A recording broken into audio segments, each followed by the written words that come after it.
ಇವತ್ತಿನ ಪ್ರಚಲಿತದಲ್ಲಿ toll gate ಹಪ್ತಾ ಬ್ರ್ಯಾಕೆಟಲ್ಲಿ ಭಿಕ್ಷಾಟನೆ ಅಂತಲೂ ಹೇಳಿದ್ದೇನೆ. ಕಾರಣವೂ ಕೂಡ ಇದೆ, ಮುಂದೆ ಹೇಳ್ತೇನೆ. ಇವತ್ತಿನ ವಿಶೇಷ ಕಾರ್ಯಕ್ರಮದಲ್ಲಿ ಚರ್ಚೆ ಮಾಡಲಿಕ್ಕಾಗಿ ನಮ್ಮ ಜೊತೆಗೆ ನಾಳೆ ಒಂದು ಹೋರಾಟ ನಡೀತಾ ಇದೆ. ಟೋಲ್ಗೇಟ್ ವಿರುದ್ಧ, ಟೋಲ್ಗೇಟ್ ವಸೂಲಿಯ ವಿರುದ್ಧ ನಡೀತಾ ಇರುವಂಥ ಹೋರಾಟ. ಆ ಹಿನ್ನೆಲೆಯಲ್ಲಿ ಆ ಒಂದು ಹೋರಾಟದ ಸಂಘಟಕರಲ್ಲಿ ಓರ್ವರಾದಂಥ ಕಾರ್ಪೊರೇಟರ್ ದಯಾನಂದ್ ಶೆಟ್ಟಿ ಅವರು ಕೂಡ ನಮ್ಮ ಜೊತೆಗಿದ್ದಾರೆ. ಕಾರ್ಯಕ್ರಮಕ್ಕೆ ದಯಾನಂದ್ ಶೆಟ್ಟಿಗೆ ಸ್ವಾಗತ. ಅದೇ ರೀತಿಯಲ್ಲಿ ಸಾಮಾಜಿಕ ಕಾರ್ಯಕರ್ತರು MG ಹೆಗಡೆ ಅವರು ಕೂಡ ನಮ್ಮ ಜೊತೆಗೆ ಈ ಒಂದು ಸಂಭಾಷಣೆ ಭಾಗವಹಿಸ್ತಾ ಇದ್ದಾರೆ. ಸರ್, ಕಾರ್ಯಕ್ರಮಕ್ಕೆ ಸ್ವಾಗತ.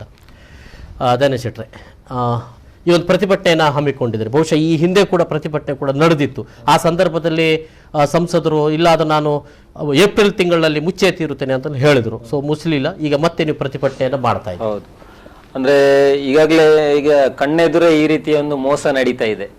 ಯಾವತ್ತೋ ಮುಚ್ಚಬೇಕಾದಂತ ಈ ಟೋಲ್ ಗೇಟ್ ಇನ್ನೂ ಕೂಡ 3 ತಿಂಗಳಿಗೊಮ್ಮೆ ರಿನ್ಯೂವಲ್ ಆಗ್ತಾ ಇದೆ. ಇಂಥ ಸಿಸ್ಟಮ್ ಎಲ್ಲೂ ಕೂಡ ಇಲ್ಲ. ಒಂದು ಟೋಲ್ ಗೇಟ್ ಅಂತ ಮಾಡಿದ್ರೆ ಅದು ಆ ರೀತಿ ಮುಂದುವರಿಸುವಂಥದ್ದು, ತಿಂಗಳಿಗೊಮ್ಮೆ ಮತ್ತೆ ಮತ್ತೆ ಮುಂದುವರಿಸುವಂಥದ್ದು ಅಂತ ಎಲ್ಲೂ ಇಲ್ಲ. ಇದು ಕೇವಲ ಲೂಟಿಗಾಗಿ ಮತ್ತು ಯಾರದೋ ಹಿತಾಸಕ್ತಿಗಾಗಿ ಇಟ್ಟುಕೊಂಡಿರುವಂತ ಒಂದು ಸಿಸ್ಟಮ್ ಇದು. ನಿಜವಾಗಿಯೂ ಈ ಹೆಜಮಾಡಿಯಲ್ಲಿ ಟೋಲ್ ಗೇಟ್ ಆರಂಭವಾದ ನಂತರ ಅದರಲ್ಲಿ ವಿಲೀನ ಆಗ್ಬೇಕಿತ್ತು ಅವತ್ತೇ. ಅವರು ಎಲ್ಲರೂ ಹೇಳಿದ್ರು, ಸರ್ಕಾರ ಕೂಡ ಅದರಲ್ಲಿ ಸರ್ಕಾರ ಮಟ್ಟದಲ್ಲೂ ಚರ್ಚೆ ಆಗಿದೆ, ಅಲ್ಲಿ ಕೂಡ ತೀರ್ಮಾನ ಆಗಿದೆ, ಅದನ್ನ ಅದರಲ್ಲಿ ವಿಲೀನಗೊಳಿಸಬೇಕು, ಇಲ್ಲಿ ಮುಚ್ಚಬೇಕಂತ ಹೇಳಿ. ಆದ್ರೂ ಕೂಡ ಮತ್ತೆ ಮತ್ತೆ 3 ತಿಂಗಳಿಗೊಮ್ಮೆ ರಿನ್ಯೂವಲ್ ಆಗ್ತಾ ಇದೆ. ಕಳೆದ ಜನವರಿಯಿಂದ ಏಪ್ರಿಲ್ ವರೆಗೆ ರಿನ್ಯೂವಲ್ ಆಯಿತು. ಆನಂತರ ಏಪ್ರಿಲ್ ಅಲ್ಲಿ ಮತ್ತೆ ಜುಲೈ ಎಂಡ್ ವರೆಗೆ ಅಂತ ರಿನ್ಯೂವಲ್ ಆಯಿತು. ಜುಲೈ ಎಂಡ್ ಇಂದ ಮತ್ತೆ ಈಗ ಅಕ್ಟೋಬರ್ ವರೆಗೆ ಅಂತ ಮತ್ತೆ 3 ತಿಂಗಳು ಮುಂದುವರಿಸಿದ್ದಾರೆ. ಇಲ್ಲಿ ಜನರ ಪ್ರಶ್ನೆಗಳಿಗೆ, ಜನರ ಮಾತುಗಳಿಗೆ ಯಾವುದೇ ಬೆಲೆ ಇಲ್ಲ ಅಂತಾಗಿದೆ. ಒಂದು 10 ಕಿಲೋಮೀಟರ್ ವ್ಯಾಪ್ತಿಯಲ್ಲಿ ಒಂದು ಟೋಲ್ ಗೇಟ್ ಇದೆ ಅಂತ ಆದ್ರೆ ಇದನ್ನ ಪ್ರಶ್ನಿಸುವವರೇ ಇಲ್ವಾ? ಅಂದ್ರೆ ಯಾರು ಏನು ಮಾಡಿದ್ರು ನಡೀತದ ಅನ್ನುವಂಥದ್ದು ಪ್ರಶ್ನೆ. ಮತ್ತೆ ಈ ಪಬ್ಲಿಕ್ ಆಗಿ ಎಲ್ಲರೂ ಜನ ಒಟ್ಟಾಗಿ ಹೋರಾಟ ಮಾಡಿದ್ದಾರೆ. ಬೇರೆ ಬೇರೆ ಸಂಘ ಸಂಸ್ಥೆಗಳಿರ್ಬಹುದು, ವೈಯಕ್ತಿಕವಾಗಿರ್ಬಹುದು, ಅಲ್ಲಿ ನಾಗರಿಕರು ಇರ್ಬಹುದು, ಬೇರೆ ಬೇರೆ ವಿಭಾಗಗಳಲ್ಲಿ ಹೋರಾಟಗಳು ನಡೆದಿವೆ.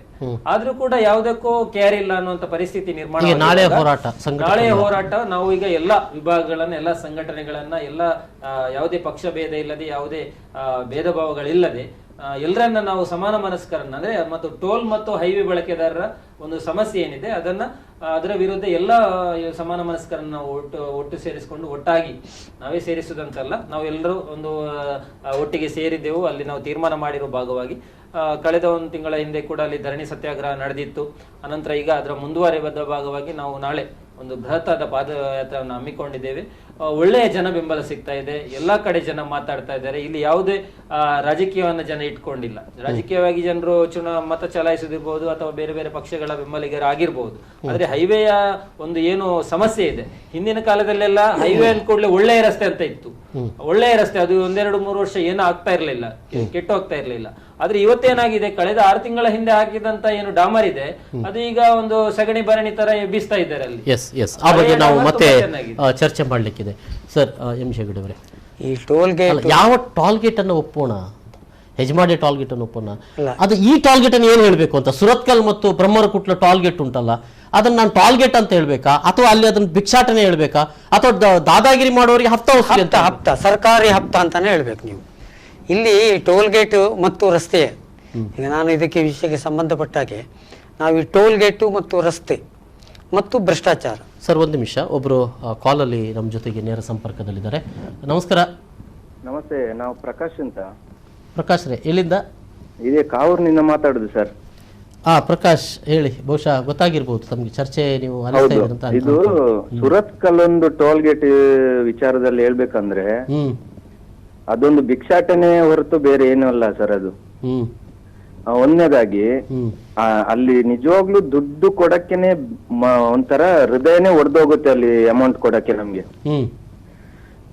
ಒಂದನೇದಾಗಿ ಆ ದುಡ್ಡು ಕೊಟ್ಟು ನಮ್ಮ ಫಸ್ಟ್ ಗೇರ್ ಹಾಕುವಾಗ್ಲೇ ಗುಂಡಿಗೆನೆ ಬೀಳುತ್ತೆ ಅಲ್ಲಿ. ಹೌದು. ಒಂದು ಅಟ್ಲೀಸ್ಟ್ ಅವ್ರಿಗೆ ಒಂದು ರೋಡ್ ಆದ್ರೂ ಸರಿ ಮಾಡ್ಬೋದಲ್ಲ. ಹೆಜಮಾಡಿಯಲ್ಲಿ ನಿಜವಾಗ್ಲೂ ದುಡ್ಡು ಕೊಡಕ್ಕೆ ಬೇಜಾರಾಗಲ್ಲ ಅಲ್ಲಿ. ಅಲ್ಲಿ ರಸ್ತೆನೂ ಹಂಗೆ ಇದೆ, ಆಮೇಲೆ ಟೋಲ್ ಗೇಟ್ ಸಿಸ್ಟಮ್ ಕೂಡ ಹಂಗೆ ಇದೆ. ಒಂದು. ಎರಡನೇದಾಗಿ ಇಲ್ಲಿ ಟ್ಯಾಕ್ಸಿಗಳಿಗೆ ನೋಡಿ, ಯೆಲ್ಲೋ ಬೋರ್ಡ್ಗೆ K19 ವೈಟ್ ಬೋರ್ಡ್ಗೆ ಫ್ರೀ, ಯೆಲ್ಲೋ ಬೋರ್ಡ್ಗೆ ದುಡ್ಡು ಕೊಡ್ಬೇಕು. ಹಾಗಾದ್ರೆ K19 ಮಂಗಳೂರು ಗಾಡಿ ಅಲ್ವಾ? ಅದರಲ್ಲೂ ಕೂಡ ಯೂನಿಯನ್ ಅವ್ರಿಗೆ ಫ್ರೀ ಅಂತೆ. ಒಂದ್ಸರಿ 25 ಕೋಟಿ ರೂಪಾಯಿ ಕೊಟ್ಟರೆ ಆಯ್ತು. ಎರಡನೇದಾಗಿ ಈ ಬೇರೆ ಟ್ರಾವೆಲ್ ಏಜೆನ್ಸಿ ಅವರಿಗೆ ಎಷ್ಟು ಸರಿ ಹೋಗ್ತೀವೋ ಅಷ್ಟು ಸರಿ ಕೊಡ್ತಾ ಇರ್ಬೇಕು. ಅದೇ ರೀತಿ ಯೂನಿಯನ್ಗೆ ಹೇಗ್ ಮಾಡಿದ್ದಾರೆ ಅದೇ ರೀತಿ ಇವ್ರಿಗೂ ಮಾಡ್ಬೋದ, ಏಜೆನ್ಸಿ ಅವ್ರಿಗೂ ಮಾಡ್ಬೋದಲ್ಲ ಸರ್? ಅಲ್ಲ, ಒಟ್ಟಾರೆಯಾಗಿ ಟೋಲ್ ಗೇಟ್ ವಸೂಲಿಯ ಬಗೆಗೆನೆ ನನಗೆ ಬಹಳ ಇದಿರುವಂತದ್ದು. ಅವರಿಗೆ ಸುರತ್ಕಲ್ ಟೋಲ್ ಗೇಟ್ ಬಗ್ಗೆ ಹೇಳಿದ್ರಿ. ಹಲೋ, ಅದು ಆ ಸಂಗ್ರಹ ಎಷ್ಟು ನ್ಯಾಯೋಚಿತವಾದದ್ದು ಅನ್ನೋದೇ ಪ್ರಶ್ನೆ ಆಗಿರುವಂತದ್ದು. 100% ಟೋಲ್ ಗೇಟ್ ಇದೆ. ಉತ್ತರ ಭಾರತದಲ್ಲಿ, ಬಾಂಬೆಯಲ್ಲಿ ಎಲ್ಲ ಕಡೆ ಇದೆ. ಆದ್ರೆ ಈ ಸುರತ್ಕಲ್ ಟೋಲ್ ಗೇಟ್ಗೆ ಒಂದು ಕೊಡುವಕ್ಕೆ ಬಹಳ ಬೇಜಾರಾಗುತ್ತೆ ನಮ್ಗೆ. ಓಕೆ, ಅದೊಂಥರ ಈ ಅದಕ್ಕಿಂತ ಗುಡಿಸಲು ಚೆನ್ನಾಗೈತೆ ಈ ಹಳ್ಳಿಗಳಲ್ಲೆಲ್ಲ. ಅದು ಓಕೆ, ಥ್ಯಾಂಕ್ ಯು. ಅದು ರಸ್ತೆಯಲ್ಲಿ ಭಿಕ್ಷಾಟನೆ ಮಾಡ್ಲಿಕ್ಕೆ ಕೂತಿರೋರು ಹೇಗೆ ಕೂತಿರ್ತಾರೆ ಅಂತ ಪರಿಸ್ಥಿತಿ ಇದೆ ಅಲ್ಲಿ. ಆ ಒಂದು ಇದೇನೋ ಹಾಕಿದ್ದಾರೆ, ಅದನ್ನು ನೋಡುವಾಗ ನಮಗೆ ಬೇಸರ ಆಗುತ್ತೆ. ಅವರ ಮುಖ ನೋಡುವ ಕೂಡ ಪಾಪ ಬೇಸರ ಆಗುತ್ತೆ. ಹೇಳಿ ಸರ್. ಈಗ ಇದರ ಹಿಂದೆ ಇರ್ತಕ್ಕಂಥದ್ದು ರಸ್ತೆ. ನಾವು ಸ್ವಲ್ಪ ಒಂದು ವಿತೌಟ್ ಎನಿ ಇಂಟ್ರಪ್ಷನ್ 1-2 ನಿಮಿಷ ನಿಮ್ಮ ಫೋನ್ ಅವರಿಗೂ ಹೇಳಿಬಿಡಿ. ಈ ರಸ್ತೆ ಹೇಳುವಂಥದ್ದು ರಾಜಪಥ. ಈ ರಸ್ತೆಯದು ಭ್ರಷ್ಟಾಚಾರದ ಬ್ರಹ್ಮರಥವನ್ನು ನಾವು ಕಳೆದ 72 ವರ್ಷಗಳಿಂದಲೂ ಎಳಿತಾನೆ ಬಂದಿದ್ದೇವೆ. ಈ ರಸ್ತೆ ಹೇಳುವಂಥದ್ದು ಇಡೀ ದೇಶದಲ್ಲಿ ಇವತ್ತು ಜಗತ್ತಿನಲ್ಲಿ ಅತ್ಯಂತ ಹೆಚ್ಚು ರಸ್ತೆ ಮಾರ್ಗಗಳು ಭಾರತ 2ನೇ ಸ್ಥಾನದಲ್ಲಿದೆ. 5 ಕೋಟಿ ಚಿಲ್ಲರೆ ಕಿಲೋಮೀಟರ್ ರಸ್ತೆ ಇರತಕ್ಕಂಥ ಒಂದು ದೇಶ. ನಾನು ಈಗೊಂದು ತಿಂಗಳ ಹಿಂದೆ ಫೇಸ್ಬುಕ್ಕಲ್ಲಿ ಆರ್ಟಿಕಲ್ ಬರ್ತಿದ್ದೆ. ಈ ಟೋಲ್ ಗೇಟು, ಆಮೇಲೆ ಸೆಸ್ಸು, ಆಮೇಲೆ ಗಾಡಿದು ಟ್ಯಾಕ್ಸು ಅಲ್ವಾ, ಇದೆಲ್ಲವನ್ನೂ ಕೊಟ್ಟು ಇದು ಡೆಲ್ಲಿಗೆ ಹೋಗ್ತದೆ ಅಂತ. ಮಂಗಳೂರು ಮಹಾನಗರ ಪಾಲಿಕೆಯಲ್ಲಿ ಅಥವಾ ಕರ್ನಾಟಕದ ಯಾವುದಾದ್ರು ಪಾಲಿಕೆಯಲ್ಲಿ ಒಂದು ಕಾಂಕ್ರೀಟ್ ರೋಡ್ ಮಾಡಲಿಕ್ಕೆ 1 ಕಿಲೋಮೀಟರಿಗೆ 85 ಮೀಟರಿಗೆ 5 ಲಕ್ಷ ಫಿಕ್ಸ್ ಆಗಿದೆ. ಈಗ ಅವ್ರ ಕಾರ್ಪೊರೇಟರ್ ಅವರಿಗೂ ಗೊತ್ತಿರಬೇಕು. ಅದನ್ನು ಗ್ರಾಮೀಣ ಪ್ರದೇಶದಲ್ಲಾದರೆ 110 ಮೀಟರ್ ಮಾಡಬೇಕು ಅದೇ ರೇಟಿಗೆ. ಇದು ಡಿಫರೆನ್ಸ್. ನಾನು ಒಂದು ರಸ್ತೆ ಆಯಿತು, ಆ ರಸ್ತೆಯ ಸಂಪೂರ್ಣ ಲೆಕ್ಕಾಚಾರ ತೆಗೆದು ನೋಡುವಾಗ ಆ 5 ಲಕ್ಷ ಅಂದರೆ 85 ಮೀಟರ್ ಇದರಲ್ಲಿ ರಸ್ತೆಯಲ್ಲಿ 5 ಲಕ್ಷದಲ್ಲಿ 3 ಲಕ್ಷ ಮಾತ್ರ ಅಲ್ಲಿ ಖರ್ಚಾಯಿತು. ಆಗ ನಾನು ಕೇಳಿದೆ 2 ಲಕ್ಷ ಏನು ಮಾಡ್ತಾರೆ ಅಂತ. ಅದು ಎಲ್ಲೆಲ್ಲೆಲ್ಲ ಹಂಚಬೇಕು, ಎಲ್ಲೆಲ್ಲ ಹೋಗಬೇಕು ಅಂದರೆ ಟೆಂಡರೇ ಹಾಗೆ. 3 ಲಕ್ಷ ರಸ್ತೆಗೆ 5 ಲಕ್ಷವೇ ಟೆಂಡರ್ ಫಿಕ್ಸ್ ಆಗಿ ಹೋಗಿದೆ. Government has made A rule. ಯಾರು ಅದನ್ನು ಆಬ್ಜೆಕ್ಟ್ ಮಾಡುವಾಗೂ ಇಲ್ಲ. ಕಾಸ್ಟ್ ಆಫ್ ದ ರೋಡ್ ಇದು. ನಾವು ಸ್ಟಡಿ ಮಾಡ್ತಾ ನೋಡುವಾಗ ನ್ಯಾಷನಲ್ ಹೈವೇ, ಹಾಗಾದ್ರೆ ನೀವು RTI ಹಾಕುವಾಗ ಕೂಡ ಅದು ಅವರೇನು ಫಿಕ್ಸ್ ಮಾಡಿದ್ರೆ ಅದೇ ರೇಟ್ ಬರ್ತದೆ. ನ್ಯಾಷನಲ್ ಹೈವೇದ ಹೋಗುವಾಗ 4 ಲೈನ್ಸಿಗೆ 2010 ನಲ್ಲಿ 14 crores ಇತ್ತು 1 ಕಿಲೋಮೀಟ್ರಿಗೆ.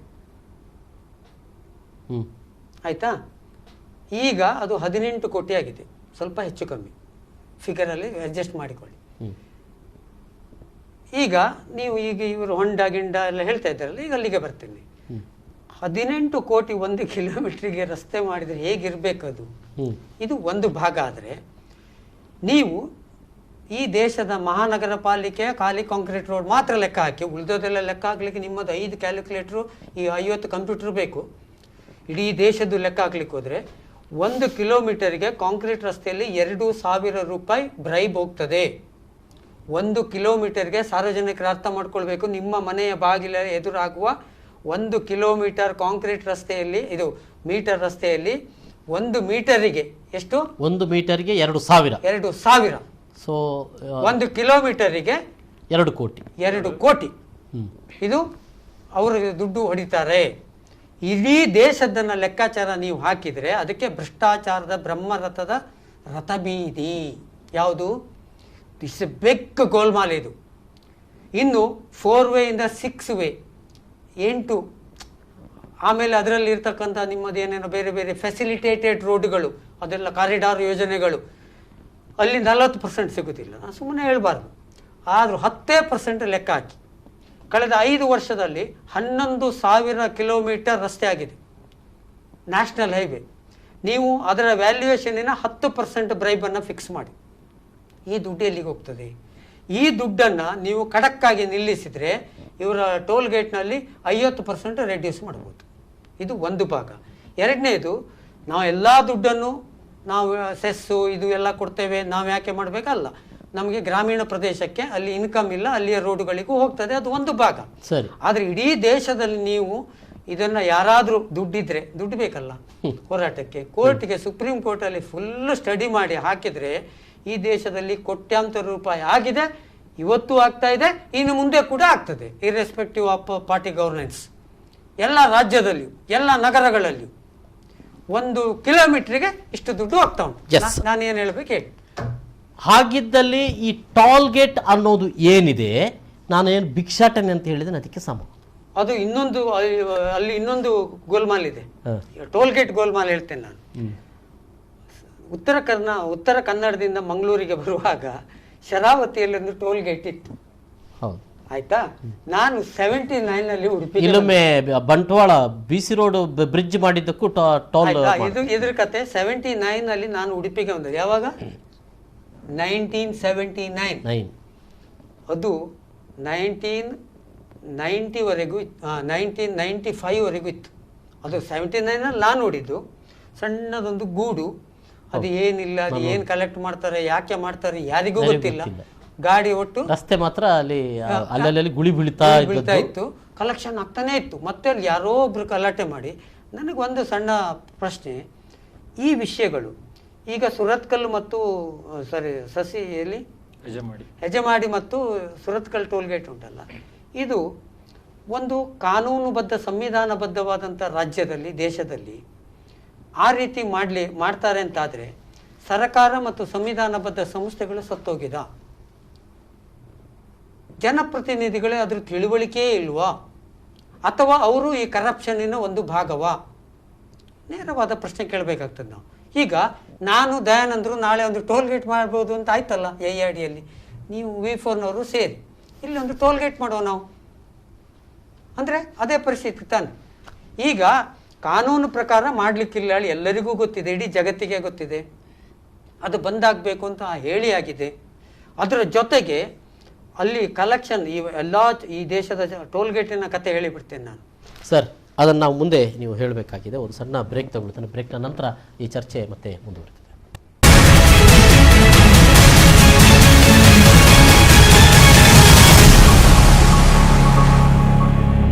ಮತ್ತೊಮ್ಮೆ ಸ್ವಾಗತ. ಎಸ್ ಧನೇಶ್ ಶೆಟ್ರೆ, ಈಗ ಒಂದಷ್ಟು ಅಂಶಗಳನ್ನು MG ಹೆಗಡೆ ಅವರು ಹೇಳಿದಂಥ ಅಂಶಗಳು, ಅಂದರೆ ತಾವು ಬಹುಶಃ ಒಬ್ಬ ಜನಪ್ರತಿನಿಧಿಯಾಗಿ ಕೂಡ ನೋಡ್ತಾ ಇರುವವರು. ಮುಖ್ಯವಾಗಿ ಕೂಳೂರು ವ್ಯಾಪ್ತಿ ಏನಿದೆ ಅದು ನನ್ನ ಮಂಗಳೂರು ಮಹಾನಗರ ಪಾಲಿಕೆ ನಾನು ಪ್ರತಿನಿಧಿಸುವಂಥ ವ್ಯಾಪ್ತಿ ಬರ್ತದೆ. ತುಂಬಾ ಸಮಸ್ಯೆ ಇದೆ ಅಲ್ಲಿ. ಕಳೆದ ಒಂದು 3-4 ವರ್ಷದಿಂದ ಅಲ್ಲಿನ ಜಂಕ್ಷನ್ ಇರ್ಬೋದು, ಅವರು ಮಾಡಿದ ಕಳಪೆ ಕಾಮಗಾರಿಗಳು ಇರ್ಬೋದು, ಅಥವಾ ಹೈವೇಯನ್ನು ಅಗಲೀಕರಣಗೊಳಿಸುವಾಗ ಈ ಸರ್ವಿಸ್ ರೋಡನ್ನು ಅಗಲ ಮಾಡದೇ ಇರುವಂಥದ್ದು, ಅದೇ ರೀತಿ ನೀರು ಹೋಗ್ಲಿಕ್ಕೆ ಚರಂಡಿಯ ವ್ಯವಸ್ಥೆ ಇಲ್ಲೇ ಇರದಿರುವಂಥದ್ದು. ಪ್ರತಿ ವರ್ಷವೂ ಅಲ್ಲಿ ಮಳೆಗಾಲದಲ್ಲಿ ಒಂದು ದೊಡ್ಡ ಕೆರೆಯಾಗಿ ನಿರ್ಮಾಣ ಆಗ್ತಾ ಇತ್ತು. ಒಂದು ಕೂಳೂರು ಜಂಕ್ಷನ್ ಅಲ್ಲಿ ಕಾವೂರ್ಗೆ ತಿರುಗುವಂತ ಪ್ರದೇಶದಲ್ಲಿ. ಆಮೇಲೆ ಸ್ವಲ್ಪ ಹಿಂದೆ ಅಂದ್ರೆ ಸೇತುವೆಯಿಂದ ಕೂಳೂರು ಫಲ್ಗುನಿ ನದಿಯ ಸೇತುವೆಯಿಂದ ಮುಂದೆ ಬಂದಾಗ ಅಲ್ಲಿ ಕೂಡ ಪ್ರತಿ ವರ್ಷ ಒಂದು ಕೆರೆ ನಿರ್ಮಾಣ ಆಗ್ತಾ ಇದೆ. ಇದರ ಬಗ್ಗೆ ನಾವು ಹೆದ್ದಾರಿ ಪ್ರಾಧಿಕಾರದವರಿಗೆ ಸಾಕಷ್ಟು ಗಮನಕ್ಕೆ ತಂದಿದ್ದೇವೆ, ಫೋನ್ ಮಾಡಿದ್ದೇವೆ, ತಿಳಿಸಿದ್ದೇವೆ. ಯಾರು ಕೂಡ ಅದನ್ನ ಕೇಳುವ ಸ್ಥಿತಿಯಲ್ಲಿ ಆಯ್ತು ಮಾಡ್ತೇವೆ ಅಂತ ಹೇಳ್ತಾರೆ ವಿನಃ ಮತ್ತೆ ಅವ್ರ ಫೋನಿಗೂ ಸಿಗೋದಿಲ್ಲ. ಫೋನಿಗೆ ಎಲ್ಲ ಸಿಗ್ತಾರ ಅಧಿಕಾರಿ? ಇಲ್ಲ, ಈಗ ಇತ್ತೀಚಿನ ದಿನಗಳಲ್ಲಿ ಫೋನ್ ಎತ್ತುವುದಿಲ್ಲ, ಅವ್ರ ಫೋನಿಗೆ ಸಿಗುವುದಿಲ್ಲ. ಹಾಗಾಗಿ ಅವರಿಗೆ ಫೋನ್ ಮಾಡುವುದನ್ನೇ ನಾವು ಬಿಟ್ಟಿದ್ದೇವೆ. ಇನ್ನೇನಂದ್ರೆ ಏನೋ ಒಂದಿಷ್ಟು ಕೆಲಸ ಮಾಡ್ತಾರೆ, ಯಾವಾಗಲೂ 6 ತಿಂಗಳಿಗೊಮ್ಮೆ 3 ತಿಂಗಳಿಗೊಮ್ಮೆ ಬರ್ತಾರೆ, ಒಂದಿಷ್ಟು ಕೆಲಸ ಮಾಡ್ತಾರೆ, ಅಲ್ಲಿ ಇಲ್ಲಿ ಸ್ವಲ್ಪ ಕಾಂಕ್ರೀಟ್ ಹಾಕ್ತಾರೆ ಅಥವಾ ಡಾಮರ್ ಹಾಕ್ತಾರೆ. ಅದಕ್ಕೂ ವಾಸ್ತವಿಕತೆಗೂ ಯಾವುದೇ ಸಂಬಂಧ ಇಲ್ಲ. ತೀರಾ ಕಳಪೆ ಕಾಮಗಾರಿ ಮತ್ತೆ ಒಂದು ಕೆಲಸ ಮಾಡುವುದಕ್ಕೆ ಯಾವುದೇ ಬದ್ಧತೆ ಅನ್ನುವಂಥದ್ದಿಲ್ಲ. ಯಾಕೆ ನಾವು ಕೆಲಸ ಮಾಡ್ತೇವೆ? ಒಂದು ಉದಾಹರಣೆ ಏನಂದ್ರೆ, ಅಯ್ಯಪ್ಪ ಟೆಂಪಲ್ ಹತ್ರ ಒಂದು ಚರಂಡಿಯನ್ನ ನಿರ್ಮಾಣ ಮಾಡಿದ್ದಾರೆ. ಬಹುಶಃ ಒಂದು 3-4 ಲಕ್ಷ ಖರ್ಚು ಮಾಡಿ. ಒಬ್ರು ಕಾಲ್ ಅಲ್ಲಿ ಇದ್ದಾರೆ, ಮಾತಾಡುವ. ಹಲೋ, ನಮಸ್ಕಾರ. ಹಲೋ, ನಮಸ್ತೆ ಸರ್. ಮಾತಾಡಿ. ಹಾ ಸರ್, ನಾನು ಮಂಗಳೂರಿಂದ ಸುಜಯ್ ಅಂತ. ಇದು ಈಗ BC ರೋಡ್ ಹತ್ರ ಟೋಲ್ ಇದೆಯಲ್ಲ ಸರ್, ಅಲ್ಲಿ ದೊಡ್ಡ ಬೋರ್ಡ್ ಹಾಕ್ತಿರಲ್ಲ, ಅದ್ರಲ್ಲಿ NH 73 ಅಂತ ಇದೆ. ಅದು ಆಕ್ಚುಲಿ 75 ಅಲ್ಲ ಸರ್? ಸರಿ, NH 75 ಹಾಕಿದ್ದಾರೆ. ಯಾಕೆ ಹಾಕಿದ್ದಾರೆ 73? ಇದನ್ನ ಎಲ್ಲಿಯಾದ್ರೂ ಅವರು ಕ್ಲೇಮ್ ಮಾಡ್ತಾರೆ ಅಂತ ಏನೋ ಗೊತ್ತಿಲ್ಲ ನನಗೆ. ಆ ಕಾಮಗಾರಿನೂ ಕಳಪೆ ಬೋರ್ಡ್ ಹಾಗೆ ಅಂತ ಅಂತೇಳಿ. ಅಲ್ಲ, ಬೋರ್ಡ್ ಹಾಕುವಂತದ್ದು ಕೂಡ ಕಳಪೆ ಆಗಿದೆ ಈಗ ಅಂತ. ಹೌದು. ಅಥವಾ 73 ಮತ್ತು 75 ಅಂತ ಏನೋ ಸೇರಿಸಿಕೊಂಡು ಅಲ್ಲೂ ಗೋಲ್ಮಾಲ್ ಇದೆಯಾ, ಯಾರಿಗ್ ಗೊತ್ತು? ಅದೇ ನಾನು ಕೇಳುವಂತ ಇದ್ದೆ. ಲಾಸ್ಟ್ ಟೈಮ್ ನಾನು ಅಲ್ಲಿ ಟೋಲ್ ಅಲ್ಲಿ ಕೇಳಿದೆ, ಅವರಿಗೆ ಗೊತ್ತಿಲ್ಲ ಅಂತ ಹೇಳಿದ್ರು ಅವರು. ದೊಡ್ಡ ಬೋರ್ಡ್ ಸರ್, ನೀವು ಬೇಕಾದ್ರೆ ನೋಡಿ ಒಂದ್ಸಲ. ಆ ದೊಡ್ಡ ಬೋರ್ಡ್ ಅಲ್ಲಿ NH 73 ಅಂತ ಇದೆ. ಓಕೆ ಓಕೆ ಓಕೆ, ಹಾಗೆ ಅದು ಒಂದು ಎಂಕ್ವೈರಿ ಮಾಡಿ ಅಂತ sir. Okay okay, thank you ಧನ್ಯವಾದಗಳು ಮಾತಿಗೆ. ಸರ್, ಅಯ್ಯಪ್ಪ ಮಂದಿರ ಅಂದರೆ ಅಲ್ಲಿ ಇಡೀ ನಿಮ್ಮ ಕೂಳೂರಿನಿಂದ ಹಿಡಿದು, ಅದು ಕೂಳೂರು ಅಂತಲ್ಲ, ಸಾಧಾರಣವಾಗಿ ಬಹುಶಃ ಈಗ ಹೊಸದಾಗಿ ನಿರ್ಮಾಣ ಮಾಡುವಂಥದ್ದು ಬಿಟ್ಟರೆ ಈ ಹಳೆ BC ರೋಡ್ನಿಂದ ಇರುವಂಥ NITವರೆಗೆ ರಸ್ತೆ ಟೋಟಲ್ ತೋಪೆದ್ದು ಹೋಗಿದೆ, ಎಲ್ಲೂ ಕೂಡ ಸರಿ ಇಲ್ಲ. ದೊಡ್ಡ ದೊಡ್ಡ ಗುಡ್ಡೆ ಅಂದ್ರೆ ಒಂದು ಚರಂಡಿಯನ್ನ ಮಾಡಿದ್ದಾರೆ, ನಮ್ಮ ಎದುರೇ ಮಾಡಿರುವಂತದ್ದು. ಅಂದ್ರೆ ಆ ಚರಂಡಿ ಮಾಡುವ ಸಂದರ್ಭದಲ್ಲಿ ನಾನು ಹೋಗಿ ಪ್ರಶ್ನೆ ಮಾಡಿದ್ದೇನೆ, ಈಗ ಯಾಕೆ ಈ ಎತ್ತರ ಮಾಡ್ತಾ ಇದ್ದೀರಾ ಅಂದ್ರೆ, ರಸ್ತೆಗಿಂತಲೂ ಅದು ಎತ್ತರದಲ್ಲಿದೆ. ನೀರು ಒಂದು ತಗ್ಗು ಪ್ರದೇಶಕ್ಕೆ ಇಳಿದು ಹೋಗ್ಬೇಕು, ಇಳಿಜಾರಿನಲ್ಲಿ ರಸ್ತೆಯ ಮಣ್ಣಿನ ರಸ್ತೆಯ ಲೆವೆಲ್ ಇಂದ ಕೆಳಗಡೆ ಚರಂಡಿ ನಿರ್ಮಾಣ ಎಲ್ಲ ಕಡೆ ಮಾಡಲಾಗ್ತದೆ, ಯಾವುದೇ ಅನ್ಎಜುಕೇಟೆಡ್ಗೂ ತಿಳಿದಿರ್ತದೆ. ಆದ್ರೆ ಅಲ್ಲಿ ಇದನ್ನು ಚರಂಡಿಯನ್ನು ಮೇಲೆ ಮಾಡಿ ಇಟ್ಟಿದ್ದಾರೆ, ಮಳೆಗಾಲದಲ್ಲಿ ಅದರಲ್ಲಿ ನೀರೇ ಹೋಗೋದಿಲ್ಲ. ಅಂತ ಒಂದು ಕಾಮಗಾರಿ ಮಾಡಿದ್ದಾರೆ ಅಂದ್ರೆ ಇದಕ್ಕೆ ಯಾರು ಕೇಳುವವರಿಲ್ವಾ ಅನ್ನುವಂಥ ಪ್ರಶ್ನೆ. ಪ್ರತಿ ಇದಕ್ಕೆ ಹೊಣೆ ಹೊರಬೇಕಾದಂತ ಲೋಕಸಭಾ ಸದಸ್ಯರು ಈ ಬಗ್ಗೆ ಏನೂ ಮಾತಾಡೋದಿಲ್ಲ, ಎಲ್ಲಿ ಬರೋದಿಲ್ಲ. ಈ ಬಗ್ಗೆ ನಾನು ಕೂಡ ಅವರಿಗೆ ದೂರು ಕೊಟ್ಟಿದ್ದೇನೆ ಹಲವಾರು ಬಾರಿ, ಏನೂ ಇಲ್ಲ. ಇಂಥ ಸಂದರ್ಭದಲ್ಲಿ ಮತ್ತೆ ಟೋಲ್ ಗೇಟ್ ಕೂಡ ಬೇರೆ ಇದೆ. ಟೋಲ್ ಗೇಟ್ ಕೊಟ್ಟು ಹೊಂಡ ಗುಂಡಿಗಳಲ್ಲಿ ವಾಹನ ಚಲಿಸಿಕೊಂಡು ಹೋಗ್ಬೇಕಂತ ಪರಿಸ್ಥಿತಿ. ಮತ್ತೆ ಪ್ರತಿ ವರ್ಷವೂ ಈ ಕೇವಲ ಮಳೆಗಾಲದಲ್ಲಿ ಅಲ್ಲ, ಜೋರಾಗಿ ಮಳೆಗಾಲ ಬರುವಂತ ಸಂದರ್ಭದಲ್ಲಿ ಏನೋ ಸ್ವಲ್ಪ ಸಮಸ್ಯೆ ಆಗ್ಬಹುದು. ಆದ್ರೆ ಹಿಂದೆ ರಸ್ತೆ ಈ 2 ದ್ವಿಪಥ ಏನು ಚತುಷ್ಪಥ ಆಗೋ ಮೊದಲು ಕೂಡ ಇಂಥ ಪರಿಸ್ಥಿತಿ ಇರಲಿಲ್ಲ. ಏನೋ ಅಲ್ಲಲ್ಲಿ ಸರಿಪಡಿಸ್ತಾ ಇದ್ರು, ಕಾನೂನೇ ಇದೆ. ಒಂದು ಟೋಲ್ಗೆ ತೆತ್ತು ಹೋಗುವಂತ ರಸ್ತೆಯಲ್ಲಿ 48 ಗಂಟೆಯ ಒಳಗೆ ಅದನ್ನ ಸರಿಪಡಿಸಬೇಕು, ಗುಂಡಿಗಳಿದ್ರೆ ಸರಿಪಡಿಸಬೇಕು ಅನ್ನೋಂಥ ಕಾನೂನು ಇದೆ. ಆದ್ರೆ ಯಾವುದನ್ನು ಪಾಲಿಸಲಾಗ್ತಾ ಇಲ್ಲ, ಎಲ್ಲವೂ ಗಾಳಿಗೆ ತೂರಲಾಗ್ತಾ ಇದೆ. ಈಗ ಟೋಲ್ ಗೇಟ್ ಇದೆ ಆಕ್ಚುಲಿ ಕಾನ್ಸೆಪ್ಟ್. ಸರ್ಕಾರದ ಹತ್ರ ಲೇಬರು, ಫೈನಾನ್ಸ್, ಟೆಕ್ನಾಲಜಿ ಇದೆಲ್ಲ ಇಲ್ಲ, ಆಗುದಿಲ್ಲ ಅಷ್ಟು ಮಾಡಲಿಕ್ಕೆ ಫಾಸ್ಟ್ ಆಗಿ ಅಂತೇಳಿ ಒಂದು ಒಳ್ಳೆಯ ಕಂಪನಿಗೆ ಕಾಂಟ್ರಾಕ್ಟ್ ಕೊಡ್ತಾರೆ. ಕಾಂಟ್ರಾಕ್ಟ್ ಕೊಟ್ಟು ದುಡ್ಡು ನಮ್ಗೆ ಗೊತ್ತಿರುವ ಹಾಗೆ ಮುಂಬೈಯ ನಿರ್ಮಾಣಗೊಂಡಂತ ಎಕ್ಸ್ಪ್ರೆಸ್ ಹೈವೇ ಹಾಗೆ ಅಲ್ಲಿಂದ ಆರಂಭ. ಆಮೇಲೆ ಈಗ ಇಲ್ಲಿ ನನ್ನದೊಂದು ವಾದ ಏನಂದ್ರೆ, ಆ ದುಡ್ಡನ್ನ ವಾಹನ ಚಾಲಕರು ಕೊಡಬೇಕು. ಯಾರಿಗೆ? ಕಾಂಟ್ರಾಕ್ಟರ್ಗೆ. ಹೌದಾ? ಅಂದ್ರೆ government is only the agent in between the vehicle owners and the public. The public is the owner of the road and company is liable and responsible to answer every question and all the accountability should be produced before the public alwa. See, I am the owner of the road now. Correct. ನಾನು ದುಡ್ಡು ಕೊಡ್ತಾ ಇದ್ದೇನೆ ರೋಡಿಗೆ. ಇದು ಜನರಿಗೆ ಅರ್ಥವೇ ಆಗಲಿಲ್ಲ ಇನ್ನು. ಅಂದ್ರೆ ಈ ರೋಡಿನ ಓನರ್ಸ್ ಗಾಡಿಯಲ್ಲಿ ಹೋಗುವಂತ ದುಡ್ಡು ಕೊಡುವರು. Government is only the agent. So ಈಗ ನಾನು ಹೇಳುದು, ನೀವು ಎಲ್ಲೆಲ್ಲಿ ಟೋಲ್ ಮಾಡ್ತೀರಿ ಅಲ್ಲಿ ಒಂದು ಪಬ್ಲಿಕ್ ಕಮಿಟಿ ಆಗ್ಬೇಕು. ಆ ಪಬ್ಲಿಕ್ ಕಮಿಟಿಗೆ ಟೆಂಡರ್ ಎಷ್ಟಾಗಿದೆ, ಎಷ್ಟು ವರ್ಷಕ್ಕೆ ನಿನಗೆ ಟೋಲ್ ಗೇಟು, ಎಷ್ಟು ಸಂಗ್ರಹ ಮಾಡ್ತಿ, ಸರ್ಕಾರಕ್ಕೆ ಎಷ್ಟು ಟ್ಯಾಕ್ಸು ಗೀಕ್ಸು ಇತ್ಯಾದಿ ಇತ್ಯಾದಿ, ನಿನಗೆಷ್ಟು, ನಾವೆಷ್ಟು ಕೊಡಬೇಕು ಹೇಳಿ, ಅಲ್ಲಿ ಜನರದ್ದು ಇಂಟರ್ಫಿರೆನ್ಸ್ ಆಗ್ಲೇಬೇಕಲ್ಲ ಪಬ್ಲಿಕ್. ಇದು correct. It is not in between the government. ಮಾಡ್ತಾ ಇಲ್ಲ ಅಂದ್ರೆ ಅದರ ಅರ್ಥ ಏನು? ನೀವು ಅಲ್ಲಿ ಸಂಗ್ರಹ ಮಾಡ್ತಾರ ಹಣದ ಅಲ್ಲ. ಈ ವಾದವೇ ಇವತ್ತಿಗೆ ನಿಮ್ಮ ಟಿವಿಯಲ್ಲಿ ಕುತ್ಕೊಂಡೆ ನನ್ನ ತಲೆಗೆ ಬಂದದ್ದು. ಈ ವಾದವೇ ಸ್ಟಾರ್ಟ್ ಆಗ್ಲಿಲ್ಲ ಇನ್ನು. ಈಗ ಇವರಿಗೆ ನಾನು ನೀವು ಹೇಳ್ತಾ ಇರೋದು, ನೀವು ಈ ವಾದ ಇಟ್ಕೊಳ್ಳಿ, ನೀವು ಸುಪ್ರೀಂ ಕೋರ್ಟ್ ಕೂಡ ಹೋಗ್ಬೋದು. We are the owners of the road are we are the ಏನು ಇದನ್ನ ಮಾಡೋರು, ದುಡ್ಡು ಕೊಡೋರು ನಾವು, ಅಟ್ಲೀಸ್ಟ್ ಓನರ್ ಬೇಡ. ಆ ರೋಡ್ ಮಾಡಿಸಿದ್ದು ನಾನು ಈ ಸುರತ್ಕಲ್ ಮತ್ತು ಉಡುಪಿಯ ಜನ ಮಾಡಿಸಿದ್ದು ಈ ರೋಡ್ ಅನ್ನು, ಅದಕ್ಕೆ ದುಡ್ಡು ಕೊಡುದು ನಾವು. ಸೊ ಎವ್ರಿ ಅಕೌಂಟಬಿಲಿಟಿ ನನಗೆ ಆಗ್ಬೇಕು. ಗವರ್ಮೆಂಟ್ ನವರು ನೀವೇನ್ ಅಗ್ರಿಮೆಂಟ್ ಬೇಕಾದ್ರೂ ಮಾಡ್ಕೊಳ್ಳಿ, ನಮ್ಗೆ ಸಂಬಂಧ ಇಲ್ಲ. Government is only the agent. ಆಯ್ತು, ನಾವು ಕೊಡುವ ತೆರಿಗೆಯಿಂದ ನೀವೇನು ರಸ್ತೆ ಮಾಡಿರಲಿಲ್ಲ? ತೆರಿಗೆ ಹಣ ಅಲ್ಲ ಅದು.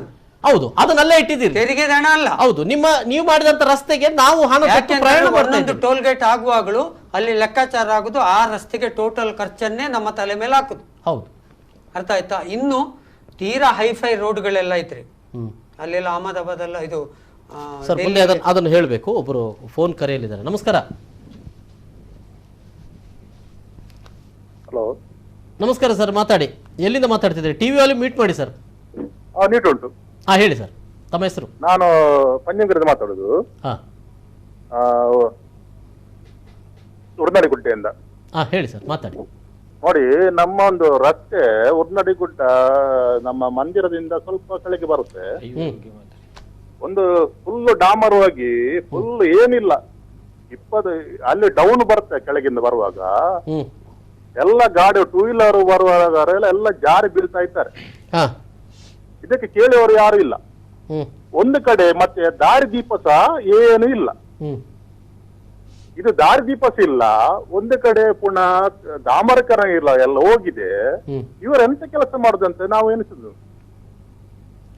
ಅಲ್ಲ, ಈಗ ನೀವು ಉರುಂದಾಡಿ ಗುಡ್ಡೆ ಅಂದ್ರೆ ಅದು ನ್ಯಾಷನಲ್ ಹೈವೇನಾ? ನ್ಯಾಷನಲ್ ಸ್ವಲ್ಪ ಒಳಗೆ ಬರುತ್ತೆ. ಅಲ್ಲಲ್ಲ, ಈಗ ಈ ಉರುಂದಾಡಿ ಗುಡ್ಡೆ ಅಂದ್ರೆ ಎಲ್ಲಿ ಹೇಳ್ತಾ ಇದ್ರಿ? ನ್ಯಾಷನಲ್ ಹೈವೇ ಮತ್ತು ಟೋಲ್ ಗೇಟ್ ಬಗೆಗೆ ನಾವು ಚರ್ಚೆ ಮಾಡ್ತಾ ಇದ್ದೇವೆ ಈಗ. ನೋಡಿ, ನಮಗೆ ಇವರು ಮಾತಾಡ್ಲಿಕ್ಕೆ ಅವರು ಸಿಕ್ಕುದಿಲ್ಲ. ಯಾರು ಸಿಗುದಿಲ್ಲ ನಿಮ್ಗೆ? ಕಾರ್ಪೊರೇಟ್ ಯಾರು? ನಮ್ಮ ಕಾರ್ಪೊರೇಟ್ನವರು ಇದ್ದಾರಲ್ಲ, ಈಗ ನಿಮ್ಮ ಎದುರು ಕೂತ್ಕೊಂಡಿದ್ದಾರಲ್ಲ ಅವರು, ದಯಾನಂದ್ ಅವರು. ಓಕೆ. ಓ, ನೀವು ಅವ್ರ ಹತ್ರ ಮಾತಾಡ್ತೀರಿ ಸರ್, ಅವ್ರ ಜೊತೆ ವೈಯಕ್ತಿಕವಾಗಿ ನೀವು ಮಾತಾಡಿ ಫೋನಲ್ಲಿ. ಈಗ ಅವರು ಸಿಕ್ಕುದಿಲ್ಲಲ್ಲ. ಅಲ್ಲಲ್ಲ, ಈಗ ಬಹಳ ಸ್ಪಷ್ಟವಾಗಿ ನ್ಯಾಷನಲ್ ಹೈವೇ, ಅದಕ್ಕೆ ಟೋಲ್ ಸಂಗ್ರಹ ಮಾಡ್ತಾ ಇದ್ದಾರೆ, ಈ ಬಗ್ಗೆ ಚರ್ಚೆ ಮಾಡ್ತಾ ಇದ್ದೇವೆ. ನಿಮ್ಮ ರಸ್ತೆಯ ಬಗೆಗೆ ಬೇಕಾದ್ರೆ ನಾನು ಇನ್ನೊಂದು ಚರ್ಚೆ ಇಡ್ತೇನೆ, ಮಾತಾಡುವ ಅಲ್ವೇ? ಈ ಬಗ್ಗೆ ಏನ್ ಹೇಳ್ತೀರಿ ನೀವು? ಅಲ್ಲ, ನಾವು ನೋಡಿ, ಯಾಕಂದ್ರೆ ನಾವು ಸಾರ್ವಜನಿಕ ಹೋಗುವ ರೋಡ್ ಅದು, ಹ್ಮ್ ಎಲ್ಲರೂ ಹೋಗುವ ರೋಡು ಹ್ಮ್ ನೋಡಿ. ಈಗ ಬರುವಾಗ ಗರ್ಭಿಣಿ ಹೆಂಗಸರು ಎಲ್ಲ ರೋಡಲ್ಲಿ ಬರುವಾಗ ಅಲ್ಲಿ ಕೆಳಗೆ ಬಿದ್ದು ನಾಳೆ ಅವರಿಗೆ ಹೆಚ್ಚು ಕಮ್ಮಿ ಆದ್ರೆ ಯಾರಿದ್ದಾರೆ, 2-3 ಜನ ನಮ್ಮ ಮನೆ ಎದುರು ಬಿದ್ದಿದ್ದಾರೆ ಅವರು. ಹ್ಮ್ ನಾನೇ ಹೋಗಿ ಅವ್ರು ಎತ್ತಿದ್ದೇನೆ ಅವರು. ಓಕೆ. ಅದಕ್ಕೆ ನಾನು ಕೇಳುದು, ಯಾಕಂದ್ರೆ ನಮ್ಮ ರೋಡಲ್ಲಿ ಇಷ್ಟು ಅವರು ಇಲ್ಲಿ ಕಾರ್ಪೊರೇಟ್ನವರಾಗಿದ್ದಾರೆ, ನಮ್ಮ ಇಲ್ಲಿ ಯಾಕೆ ಬರುದಿಲ್ಲ?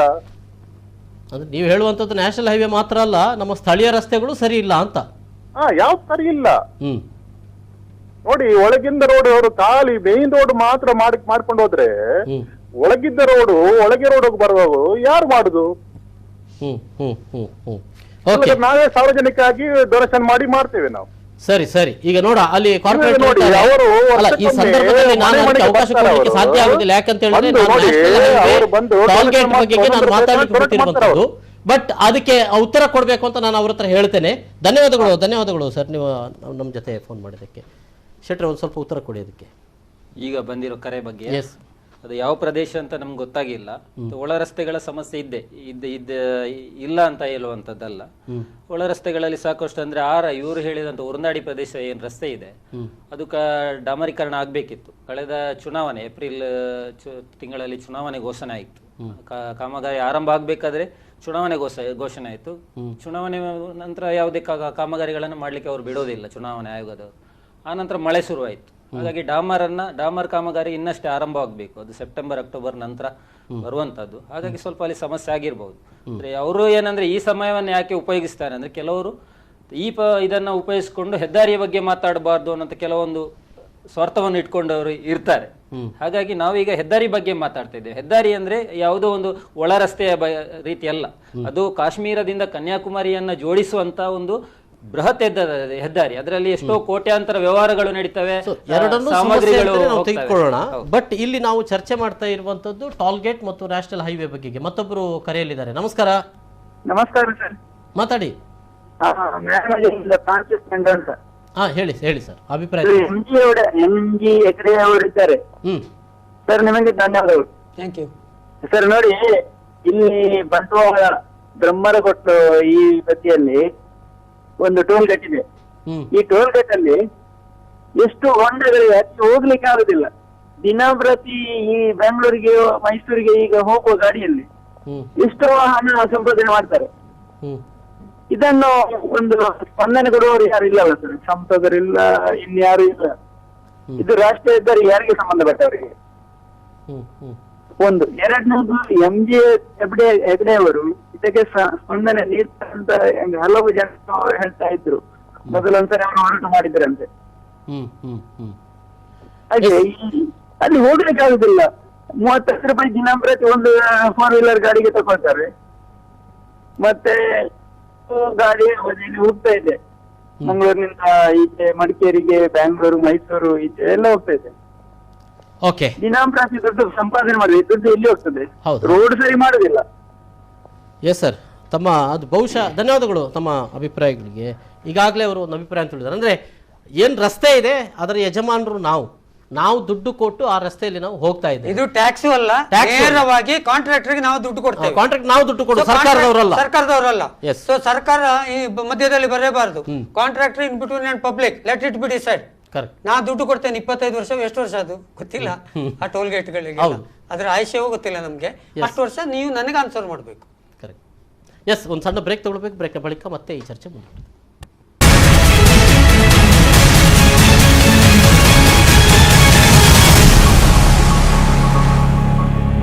ಮತ್ತೊಮ್ಮೆ ಸ್ವಾಗತ ವೀಕ್ಷಕರೇ. ಎಸ್ ಸರ್, ಎಂ ಜೆ ಗಡಿ ಅವರು. ಸೊ ಹೀಗಾಗಿ ನಾನು ಹೇಳ್ತಾ ಇರೋದು, ಯಾರಾದರೂ ನಾವು ಇನ್ನು ಥಿಂಕಿಂಗ್ ಬೇರೆ ಮಾಡಬೇಕು. ನಾವು ನ್ಯಾಷನಲ್ ಹೈವೇ ಮೇಲೆ ಟೋಲ್ ಗೇಟ್ ಇರುವ ಅಲ್ಲಿ ವಾಹನ ಚಾಲಕರ ಹಕ್ಕು ಸ್ಥಾಪನೆಗೆ ಹೋರಾಟ ಆಗಬೇಕು. ಏನು ಹೇಳಿ? ಹೌದು ಹೌದು, ನನ್ನ ಹಕ್ಕು. ಈಗ ನಾನು ಹಣ ಕೊಟ್ಟಿದ್ದೇನೆ, ನಾನು ಸಂಚಾರ ಮಾಡುವಾಗ ನನಗೆ ನಾನೇ ಕಟ್ಟಿಸಿದ್ದೆ ರೋಡನ್ನು. ಹೋಟೆಲಲ್ಲಿ ತಿಂಡಿ ತಿನ್ನುವಾಗ ಎಸ್, ನಾನು ಅದು ಕೇಳ್ತೇನೆ, ಯಾಕಿಲ್ಲ ಅಲ್ಲಿ ಸ್ವಲ್ಪ ತಿಳುವಳಿಕೆ ಇರುವಂತವ್ರು ಒಂದು ಸ್ವಲ್ಪ ಒಳ್ಳೆಯ ವಕೀಲರನ್ನು ಇಟ್ಕೊಂಡು ಸುಪ್ರೀಂ ಕೋರ್ಟ್ ಅಲ್ಲಿ ಈ ರೀತಿಯ ವಾದವನ್ನು ಮಂಡಿಸಿದ್ರೆ ಇದಕ್ಕೆ ಒಂದು ಉತ್ತರ ಸಿಗಬಹುದಾ ಅಂತ. ಇಲ್ಲದೆ ಹೋದ್ರೆ ಎವ್ರಿ ಟೈಮ್ ಗೌರ್ಮೆಂಟ್ ಇಂಟರ್ಫಿಯರ್ ಆಗ್ತದೆ. ಅದೇನೋ ಹೇಳ್ತಾರೆ, ನಾಳೆ ಉಚಿತನ. ಈಗ ನಾನು ಅದೇ ಕೇಳುದು, ಇವರು ಹೇಳುವ ರೋಡ್ ನಾನು ನೋಡಿದ್ದೇನೆ, ನೀವು ನೋಡಿದ್ದೀರಿ, ಜನರು ನೋಡಿದ್ದಾರೆ. 18 ಕೋಟಿ ಒಂದು ಅಂದಾಜಲ್ಲಿ ಹೇಳುದು, ನಾನು ಸ್ವಲ್ಪ ಹೆಚ್ಚೇ ಇರ್ಬೋದು ಆಯ್ತಾ. 1 ಕಿಲೋಮೀಟರ್ಗೆ ಖರ್ಚು ಮಾಡಿ ಅದು 1 ವರ್ಷಕ್ಕೆ 2 ವರ್ಷಕ್ಕೆ ಹೊಂಡೆ ಬೀಳ್ತದೆ ಅಂತಾದರೆ, ಹಾಗಿದ್ರೆ ಈಗ ಬೇರೆ ಕಡೆಯೂ ನಾವು ಟ್ರಾವೆಲ್ ಮಾಡಿದವ್ರು ಎಷ್ಟು ಚಂದ ಉಂಟು ಕೆಲವು ಕಡೆ ಎಲ್ಲ. ಈಗ ದಾವಣಗೆರೆ ಟು ಬ್ಯಾಂಗ್ಳೂರ್ ಸೂಪರ್ ಇದೆ ರೋಡ್, ಇಲ್ಲ ಅಂತಲ್ಲ. ಹಾಗಿದ್ದ ಮೇಲೆ ಇಲ್ಲಿ ಎಲ್ಲಿ ತಪ್ಪಿದೆ? ಸಂಸದರು ಸ್ವಲ್ಪ ಆಲೋಚನೆ ಮಾಡಲೇಬೇಕಾಗುತ್ತದೆ, ಉತ್ತರ ಕೊಡಲೇಬೇಕಾಗತ್ತೆ. ಮತ್ತು ಈ ರೀತಿ ಟೋಲ್ ಗೇಟ್ ಕಾನೂನು ಬಾಹಿರವಾಗಿ ಒಂದು ಟೋಲ್ ಗೇಟ್ ನಡೀಲಿಕ್ಕೆ ಬಿಡ್ತಾರೆ ಅಂತ ಆದರೆ ಇನ್ನೊಂದು ನನಗೆ ಸ್ಟೇಟ್ ಗೌರ್ಮೆಂಟಿಗೆ ಒಂದು ಕ್ವಶನ್ ಉಂಟು ಅದರಲ್ಲಿ. ಈಗ ಒಂದು ರಾಜ್ಯದ ಕಾನೂನು ವ್ಯವಸ್ಥೆ ಆ ರಾಜ್ಯ ಸರ್ಕಾರದ್ದು. ಈಗ ಅವರ ಆಡಳಿತ ವ್ಯಾಪ್ತದಲ್ಲಿ ಒಂದು ಕಾನೂನು ಬಾಹಿರವಾಗಿ ಟೋಲ್ ಸಂಗ್ರಹ ಆಗ್ತಾ ಉಂಟು ಅಂದರೆ ಸ್ಟೇಟ್ ಗೌರ್ಮೆಂಟ್ ಏನು ಸತ್ತೋಗಿದ? MLAಗಳು ಎಂತ ಮಾಡ್ತಾ ಇದ್ದಾರೆ? ಹಾಗಿದ್ರೆ ಎಲ್ಲಿ ಯಾರು ಬೇಕಾದ್ರೆ ಟೋಲ್ ಹಾಕೊಂಡು ಕೂತ್ಕೋಬಹುದಾ? 1000 ಪ್ರಶ್ನೆಗಳನ್ನು ಕೇಳ್ಬೋದು ಅವರಿಗೂ ಕೂಡ. ಯಾರು ತಪ್ಪಿಸಿಕೊಳ್ಳುವಾಗೆ ಇಲ್ಲ ಇದರಲ್ಲಿ. ಸೊ ಹಾಗಾಗಿ ಈ ರೀತಿ ಭಿಕ್ಷಾಟನೆ ಮಾಡೋದು ಅಥವಾ ಹಪ್ತ ವಸೂಲಿ ಮಾಡೋದನ್ನ ಕೇಂದ್ರ ಸರ್ಕಾರದವರು ಬಿಟ್ಟಿದ್ದಾರೆ, ಇವರು ಮಾಡ್ತಾ ಇದ್ದಾರೆ, ಇವರು ಬಿಟ್ಟಿದ್ದಾರೆ ಅಂತಾಯ್ತು. ಕಾನೂನು ಗೊತ್ತಿಲ್ಲವಾಗಿದ್ರೆ ರಾಜ್ಯ ಸರ್ಕಾರದ ಚೀಫ್ ಸೆಕ್ರೆಟರಿಯೇಟ್ಸ್ಗೆ. ಕರೆಕ್ಟ್. ಹಾಗಾಗಿ ಇದು ತಕ್ಷಣಕ್ಕೆ ಆ ಟೋಲ್ ಗೇಟನ್ನು ಬಂದ್ ಮಾಡದೆ ಹೋದರೆ ಇದು ಒಂದು ರೀತಿಯ ಏನು ಹೇಳ್ತೀರಿ, ನಾವು ಸಂವಿಧಾನಬದ್ಧವಾದಂಥ ಒಂದು ಕಾನೂನು ರಕ್ಷಣೆಯಲ್ಲಿ ಇಲ್ಲದ ಪರಿಸ್ಥಿತಿಯಲ್ಲಿ ಇದೇ ವೇಳೆ ನಾವು ಹೇಳಬೇಕಾಗ್ತದೆ. ಈ ಚೀಫ್ ಸೆಕ್ರೆಟರಿ ಮಟ್ಟದಲ್ಲಿ ಹಿಂದೆ ತೀರ್ಮಾನ ಆಗಿತ್ತು ಸಭೆಯಲ್ಲಿ, ಸುರತ್ಕಲ್ ಟೋಲ್ ಗೇಟ್ ಅನ್ನ ಈಗ ಕೂಡಲೇ ಯಜಮಾಡಿ ಟೋಲ್ ಗೇಟ್ ನೊಟ್ಟಿಗೆ ಮರ್ಜ್ ಮಾಡಬೇಕು, ಅದನ್ನ ಮತ್ತೆ ಅಲ್ಲಿನ ಕೂಡ ಟೋಲ್ನ ಏನು ಇದಿದೆ ಚಾರ್ಜ್ ಇದೆ ಅದರ ಬಗ್ಗೆ ಕೂಡ ಚರ್ಚೆ ಮಾಡಿ ಅದರ ಬಗ್ಗೆ ಒಂದು ತೀರ್ಮಾನ ಮಾಡಿ ಅವರು ಕೇಂದ್ರ ಸರ್ಕಾರಕ್ಕೆ ಕಳಿಸಿದಂತ ಒಂದು ಮಾಹಿತಿ ಹಾಕಿನ ಮುಖಾಂತರ ಒಂದು ಪತ್ರ ಕೂಡ ನಮಗೆ ಸಿಕ್ಕಿದೆ. ಹಾಗಿರುವಾಗ ಆದ್ರೂ ಕೂಡ ಅವೆಲ್ಲವನ್ನ ಓವರ್ಟೇಕ್ ಮಾಡಿಕೊಂಡು ಮತ್ತೆ ಗುತ್ತಿಗೆಯನ್ನು ರಿನ್ಯೂವಲ್ ಮಾಡಲಾಗಿದೆ. ರಿನ್ಯೂವಲ್ ಮಾಡಿದಲ್ಲಿ ಕೂಡ ಏನಾಗಿದೆ ಅಂದ್ರೆ ಬದಲಾಯಿಸಿ ಕೂಡ ಕೊಡಲಾಗಿದೆ. ಗುತ್ತಿಗೆದಾರರು ಚೇಂಜ್ ಆಗಿದ್ದಾರೆ. ಈ ನಡುವೆ ಏನು ಟೋಲ್ ಸಂಗ್ರಹ ಮಾಡುವಂತ ಗುತ್ತಿಗೆದಾರರು ಅವರು ಕೂಡ ಚೇಂಜ್ ಆಗಿದ್ದಾರೆ. ತುಂಬಾ ವ್ಯವಹಾರ ಇದೆ. ಬೇಕಂತಲೇ ಒಂದು ಸಂಗ್ರಹಕ್ಕಾಗಿ, ತಮ್ಮ ಸ್ವಾರ್ಥ ಸಂಗ್ರಹಕ್ಕಾಗಿ ಮಾಡಿರುವಂತ ಒಂದು ಎಲೆಕ್ಷನ್ ಫಂಡ್ಗಾಗಿ ಮಾಡಿರುವಂತ ಮುಂದುವರಿಸಿರುವಂತ ಎಲೆಕ್ಷನ್ ಇದು ಟೋಲ್ ಬೂತ್ ಅಂತ ನಮ್ಗೆ ಅನಿಸ್ತಾ ಇದೆ. ಓಕೆ, ಈಗ ಇಡೀ ರಸ್ತೆಯಲ್ಲಿ ಅಲ್ಲಲ್ಲಿ ಗುಂಡಿಗಳು ಬಿದ್ದಿರುವಂಥದ್ದು ಈ ಸಂದರ್ಭದಲ್ಲಿ ಏನೋ ಈಗ ಬಹಳ ತಡವಾಯಿತು, ಹೋರಾಟಗಳು ಬಹಳ ಮುಂದೆ ನಡೆದದ್ದು ಅನಂತರ ಅಂದರೆ ಆಗಾಗ್ಗೆ ಇದನ್ನು ಪ್ರಶ್ನೆ ಮಾಡುವಂಥದ್ದೇ ಬರುವುದಿಲ್ವೇ ಅಂತ. ಮಂಗಳೂರಿನ ಜನರಂತೂ ಎಲ್ಲದರ ಹಿಂದೆ ಹೋರಾಟ ಮಾಡುವಂಥದ್ದು ಇರ್ಬೋದು, ತಮ್ಮ ಕಾಲಬುಡಕ್ಕೆ ಸಮಸ್ಯೆ ಬಂದರೂ ಅದನ್ನು ಪ್ರಶ್ನೆ ಮಾಡುವಂಥದ್ದು ತುಂಬಾ ವಿರಳ. ಆದ್ರೆ ಏನೋ ಒಂದು ಜಾತಿ ಮತ ಧರ್ಮಗಳ ಗಲಾಟೆ ಇದ್ರೆ ಅದು ಬೇಗ ಹಚ್ಚಿಕೊಳ್ತಾ ಇದೆ. ಅಂದ್ರೆ ಅದರ ಹಿನ್ನೆಲೆ ಕೂಡ ಬೇರೆ ಬೇರೆ ಇದೆ. ಅದು ರಾಜಕೀಯ ಇರ್ಬೋದು ಅಥವಾ ಸಾಮಾಜಿಕವಾಗಿ ಅಥವಾ ಸಂಘಟನಾತ್ಮಕವಾದ ಕೆಲವರು ಹಿನ್ನೆಲೆಗಳಿಂದ ಬಂದಿರುವಂತದ್ದು. ಆದ್ರೆ ಇಲ್ಲಿನ ಜನರಂತೂ ತಮ್ಮ ಬದುಕಿನ ಬಗ್ಗೆ ಪ್ರಶ್ನೆ ಮಾಡುವಂತದ್ದನ್ನು ತುಂಬಾ ಕಡಿಮೆ ಮಾಡಿರೋದ್ರಿಂದ ತಾವು ಚಲಾಯಿಸಿರುವ ಮತಕ್ಕೂ ಒಬ್ಬ ಜನಪ್ರತಿನಿಧಿಯನ್ನ ಆರಿಸಿ ಕಳಿಸಿರುವುದಕ್ಕೂ ನಮ್ಮ ಬದುಕಿಗೂ ಸಂಬಂಧ ಇದೆ ಅನ್ನುವಂತ ವಿಚಾರ ಜನರಲ್ಲಿ ಹೆಚ್ಚಿನವರ ಹತ್ರ ಇಲ್ಲ. ಎಲ್ಲರೂ ತಮ್ಮನ್ನ ತಾವು ಮಾರಿಕೊಂಡಂತ ಪರಿಸ್ಥಿತಿ ನಿರ್ಮಾಣ ಆಗಿದೆ. ಎಸ್, ಮತ್ತೊಬ್ಬರು ನಮ್ಮ ಜೊತೆ ಕರೆಯಲಿದ್ದಾರೆ, ವಿನೋದ್ ಅವರು ಮಂಗಳೂರಿನಿಂದ. ನಮಸ್ಕಾರ ವಿನೋದ್ ಅವರೇ. ವಿನೋದ್ ಅವರೇ ನಮಸ್ಕಾರ, ಮಾತಾಡಿ. ನಮಸ್ಕಾರ ಸರ್. ಮಾತಾಡಿ ವಿನೋದ್. ನಮಸ್ಕಾರ ಸರ್. ನಮಸ್ಕಾರ. ಏನಂತ ಹೇಳುದಂದ್ರೆ ನೋಡಿ, ಟೋಲ್ ಸಂಗ್ರಹ ಅಂದ್ರೆ ತುಂಬಾ ವರ್ಷದಿಂದ ಇದ್ದಂತ ಟೋಲ್ ಸಂಗ್ರಹ. ಹ್ಮ್ ಸಾವಿರಾರು ಕೋಟಿ ರೂಪಾಯಿದು ವ್ಯವಸ್ಥೆ ಅದು. ಇದರಲ್ಲಿ ಟಿವಿ ಮುಂದೆ ಕೂತ್ಕೊಂಡು ಮಾತಾಡ್ತಾ ಇದ್ದೀರಿ. ಟಿವಿ ವಾಲ್ಯೂಮ್ ಮ್ಯೂಟ್ ಮಾಡಿ ಸರ್. ವಿನೋದ್ ಅವರೇ, ಟಿವಿ ವಾಲ್ಯೂಮ್ ಮ್ಯೂಟ್ ಮಾಡಿ. ಹಲೋ ಮಾತಾಡಿ. ಗೊತ್ತಾಯ್ತಾ? ಇದರಲ್ಲಿ ಯಾರನ್ನು ಇದಕ್ಕೆ ಒಂದು ಫುಲ್ ಇದು ಬೇಕು, ಕರೆಕ್ಟ್ ಸಿಸ್ಟಮ್ಯಾಟಿಕ್ ಆಗಿ ನೋಡಿ. ಇನ್ನು ಇವರು ನಮ್ಮ ರಾಜನಾಥ್ ಸಿಂಗ್ ಅವರು ಹೇಳಿದ್ದಾರೆ ಅಂತ ಹೇಳಿದ್ರೆ, ಇನ್ನೊಂದು 2-3 ವರ್ಷದಲ್ಲಿ ನಾವು ಟೋಲ್ ಅನ್ನು ಇಡೀ ಕ್ಯಾನ್ಸಲ್ ಮಾಡ್ತೇವೆ ಅಂತ ಒಂದು ಸ್ಟೇಟ್ಮೆಂಟ್ ಕೊಟ್ಟಿದ್ದಾರೆ. ನೀವು ನೋಡಿರ್ಬೋದು, ಹೌದು, ಸ್ಟೇಟ್ಮೆಂಟ್ ಅನ್ನು ಕೊಟ್ಟಿದ್ದಾರೆ. ಹೌದು. ಈಗ ಇದನ್ನು ಯಾರನ್ನು ನಾವು ಎದುರು ನೋಡುದು? ನೋಡಿ, ಎದುರು ಕುತ್ಕೊಂಡು ಇಬ್ರು ಹೋರಾಟಗಾರರಿದ್ದಾರೆ. ಯಾರನ್ನು ಇದಕ್ಕಿಂತ ಮುಂಚೆ ತುಂಬಾ ಹೋರಾಟಗಾರ ಆಯ್ತು, ಯಾರನ್ನು ಸಹ ನಂಬಲಿಕ್ಕೆ ಆಗುದಿಲ್ಲ. ಇವರು ಹೋಗಿ ಅವರಿಗೆ ಎದುರು ಬಿದ್ರೆ ಅವರು ಕೂಡಲೇ ಏನೋ ಸೂಟ್ ಕೇಸ್ ಕೊಟ್ಟ ಕೂಡಲೇ ಬಿಡ್ತಾರೆ ಅಂತ ಪರಿಸ್ಥಿತಿ ನಮ್ಮ ಇದರಲ್ಲಿ ಇತ್ತು. ನಮ್ಮ ರಾಜಕಾರಣಿಗಳು ಇದರಲ್ಲಿ ಇಂಟರ್ಫಿಯರ್ ಆದ್ರೆ ಹೀಗೆ ಆಗ್ತದೆ. ಯಾರನ್ನು ಈಗ ಸೋಷಿಯಲ್ ವರ್ಕರ್ ಆಗಿ ಯಾರನ್ನು ನಂಬುದು ನಾವು? ಸರ್, ಅದು 2 ನಮೂನೆಯಲ್ಲಿದೆ. ಒಂದು ನೋಡಿ, ನಾವು ಮಾತನಾಡಲಿಕ್ಕೆ ಮಾತಾಡ್ತೇವೆ, ಟೀಕೆ ಮಾಡ್ತೇವೆ. ಇಲ್ಲಿ ಹೋರಾಟ ಮಾಡುವವರ ಜೊತೆ ನಾವು ಇರುವುದಿಲ್ಲ ಅಂತ ಅನ್ನೋದು ಒಂದು. ಇನ್ನು ಹೋರಾಟ ಮಾಡುವವನೇ ಒಂದು ಅಂದ್ರೆ ಯಾರು ನಿಜವಾಗಿ ಅರ್ಥದಲ್ಲಿ ಹೋರಾಟ ಮಾಡ್ತಾರೆ ಅವನನ್ನು ಸಂಶಯದಲ್ಲಿ ನೋಡುದು. ಹೌದು, ಇಲ್ಲಿ ಕೆಲವರು ಹೋರಾಟ ಮಾಡುವ ನೆಪದಲ್ಲಿ ಅವರು ಯಾವುದೋ ಒಂದು ಸ್ವಾರ್ಥವನ್ನು ನೋಡುವವರು ಇದ್ದಾರೆ. ಇಲ್ಲಿ ಏನಾಗಿದೆ, ಇಲ್ಲಿ ನೈಜವಾದಂತ ಹೋರಾಟಗಾರರನ್ನು ಕೂಡ ಸಂಶಯದಿಂದ ನೋಡುವಂತ ಪರಿಸ್ಥಿತಿ ಉಂಟಾಗಿದೆ. ಹಾಗಾಗಿ ಹೇಳುವಂತದ್ದು, ಆಗಾಗಲೇ MJ ಹೆಗಡೆ ಅವರು ಹೇಳಿದ ಹಾಗೆ ನಾವು ಇದರ ಹಕ್ಕುದಾರರು ಪ್ರತಿ ಸಂದರ್ಭದಲ್ಲಿ ಇದನ್ನು ಪ್ರಶ್ನಿಸುವಂತೆ ಆಗಬೇಕು ಅಂತ. ಸಾರ್ವಜನಿಕರು ಎಸ್ ಹೇಳಿ. ಸಾರ್ವಜನಿಕರು ಯಾವಾಗ್ಲೂ ಅವರ ಕೆಲಸದಲ್ಲೇ ಬಿಸಿ ಆಗ್ತಾರೆ, ಅವರ ಕೆಲಸದಲ್ಲೇ ಇರ್ತಾರೆ. ಈಗ ಸಮಾಜ ಸೇವಕರಂದ್ರೆ ಕೆಲವು ಗುರುತಿಸಿಕೊಂಡವರನ್ನು ಇರ್ಬೇಕು. ನಾವು ಮಂದಿ ಸಾಕ? ಸಮಾಜ ಸೇವಕರು 10 ಮಂದಿ ಇದ್ದಾರೆ, ನಾವೊಂದು 10 ಲಕ್ಷ ಮಂದಿ ಇದ್ದೇವೆ. ನಮ್ಮ ಪಾಪ್ಯುಲೇಷನ್, ನಮ್ಮ ಜನಸಂಖ್ಯೆ ಒಂದು 10 ಲಕ್ಷ. ದಕ್ಷಿಣ ಕನ್ನಡ ಜಿಲ್ಲೆಯಲ್ಲಿ ಎಷ್ಟು ಹೋರಾಟ ಆಯ್ತು, ಯಾರನ್ನು ಸಹ ನಂಬಲಿಕ್ಕೆ ಆಗುದಿಲ್ಲ ಈಗ. ಅಂತ ಹೋರಾಟವೇ ಸರಿಯಲ್ಲ ಅಂತ ಹೇಳೋದ ನೀವು? ಅಲ್ಲ, ಹೋರಾಟ ಇರ್ಬೋದು, ಆದ್ರೆ ಅದಕ್ಕೆ ತಕ್ಕ ಒಂದು ಇದು ಬೇಕು, ಮುಂದಾಳತ್ವ ವಹಿಸುವಂತ ಒಂದು ನೈಜ ಬೇಕು. ನೋಡಿ, ಮದ್ರಾಸ್ ಸಿಟಿಯಲ್ಲಿ ಇಂಥದೇ ಒಂದು ಪ್ರಾಬ್ಲಮ್ ಆಯ್ತು ಒಂದು 10 ವರ್ಷ 15 ವರ್ಷ ಮುಂಚೆ. ಆಗ ಅಲ್ಲಿಯ ಸಾಹಿತಿಗಳು, ಧರ್ಮಾಧಿಕಾರಿಗಳು ಎಲ್ಲ ಸೇರಿ ಒಂದು ಕಮಿಟಿ ಮಾಡಿದ್ರು. ಅಲ್ಲಿ ಫುಲ್ ಈಗ ಕಂಪ್ಲೀಟ್ ಕಂಟ್ರೋಲ್ ಸಿಟಿಯನ್ನು ಚಂದ ಮಾಡಿದ್ದಾರೆ ಅವರು. ಇದು ನಾನು 20 ವರ್ಷ ಮುಂಚಿನ ವಿಷಯ ಹೇಳುದು ನಿಮ್ಗೆ, ಗೊತ್ತಾಯ್ತಾ? ನಂಗೆ ಈಗ 60 ವರ್ಷ, ಗೊತ್ತಾಯ್ತಾ? ನಾನು ಮದ್ರಾಸ್ ಅಲ್ಲಿ ಇದ್ದೆ. ಆಗ ಅವರು ರಾಜಕಾರಣಿಗಳು, ಪತ್ರಕರ್ತರು, ಒಳ್ಳೆ ಇವರು ಮತ್ತೆ ಧರ್ಮಾಧಿಕಾರಿಗಳು ಸೇರಿಸಿ ಒಂದು ಕಮಿಟಿ ಮಾಡಿದ್ರು. ಅಲ್ಲಿ ಮಾಡಿ ಮದ್ರಾಸ್ ಸಿಟಿಯನ್ನು ಕಂಪ್ಲೀಟ್ ಇಂಪ್ರೂವ್ ಮಾಡಿದ್ದಾರೆ ಅವರು. ಅದೇ ರೀತಿ ಇಲ್ಲಿ ಮಾಡಬೇಕು, ಇಲ್ಲಿ ಎಲ್ಲರೂ ಮುಂದೆ ಬರಬೇಕು ಅಷ್ಟೇ. ಸರ್, ಅದು ಒಂದು ಉದಾಹರಣೆ ಹೌದು. ಅದರ ಜೊತೆಗೆ ನಮ್ಮ ಉಭಯ ಜಿಲ್ಲೆಗಳಲ್ಲಿ ಆದಂತ ಒಂದಷ್ಟು ಸಮಸ್ಯೆಗಳು ಪರಿಹಾರ ಆದದ್ದು ಕೂಡ ಹೋರಾಟಗಳಿಂದಾಗಿ ಮಾತ್ರ, ಅದು ಒಂದು ಸತ್ಯ. ಹಾಗಾಗಿ ಹೋರಾಟವನ್ನೇ ನಾವು ಸಂಶಯದಿಂದ ನೋಡುವಂತ ಪರಿಸ್ಥಿತಿ ಬಂದ್ರೆ ನಮ್ಮ ಸಮಸ್ಯೆಗಳಿಗೆ ಪರಿಹಾರ ಯಾರನ್ನು ನಂಬುದು ಈಗ ನಮಗೂ ಬೇಕಾಗ್ತದೆ. ಎಸ್, ಧನ್ಯವಾದಗಳು, ಥ್ಯಾಂಕ್ ಯು.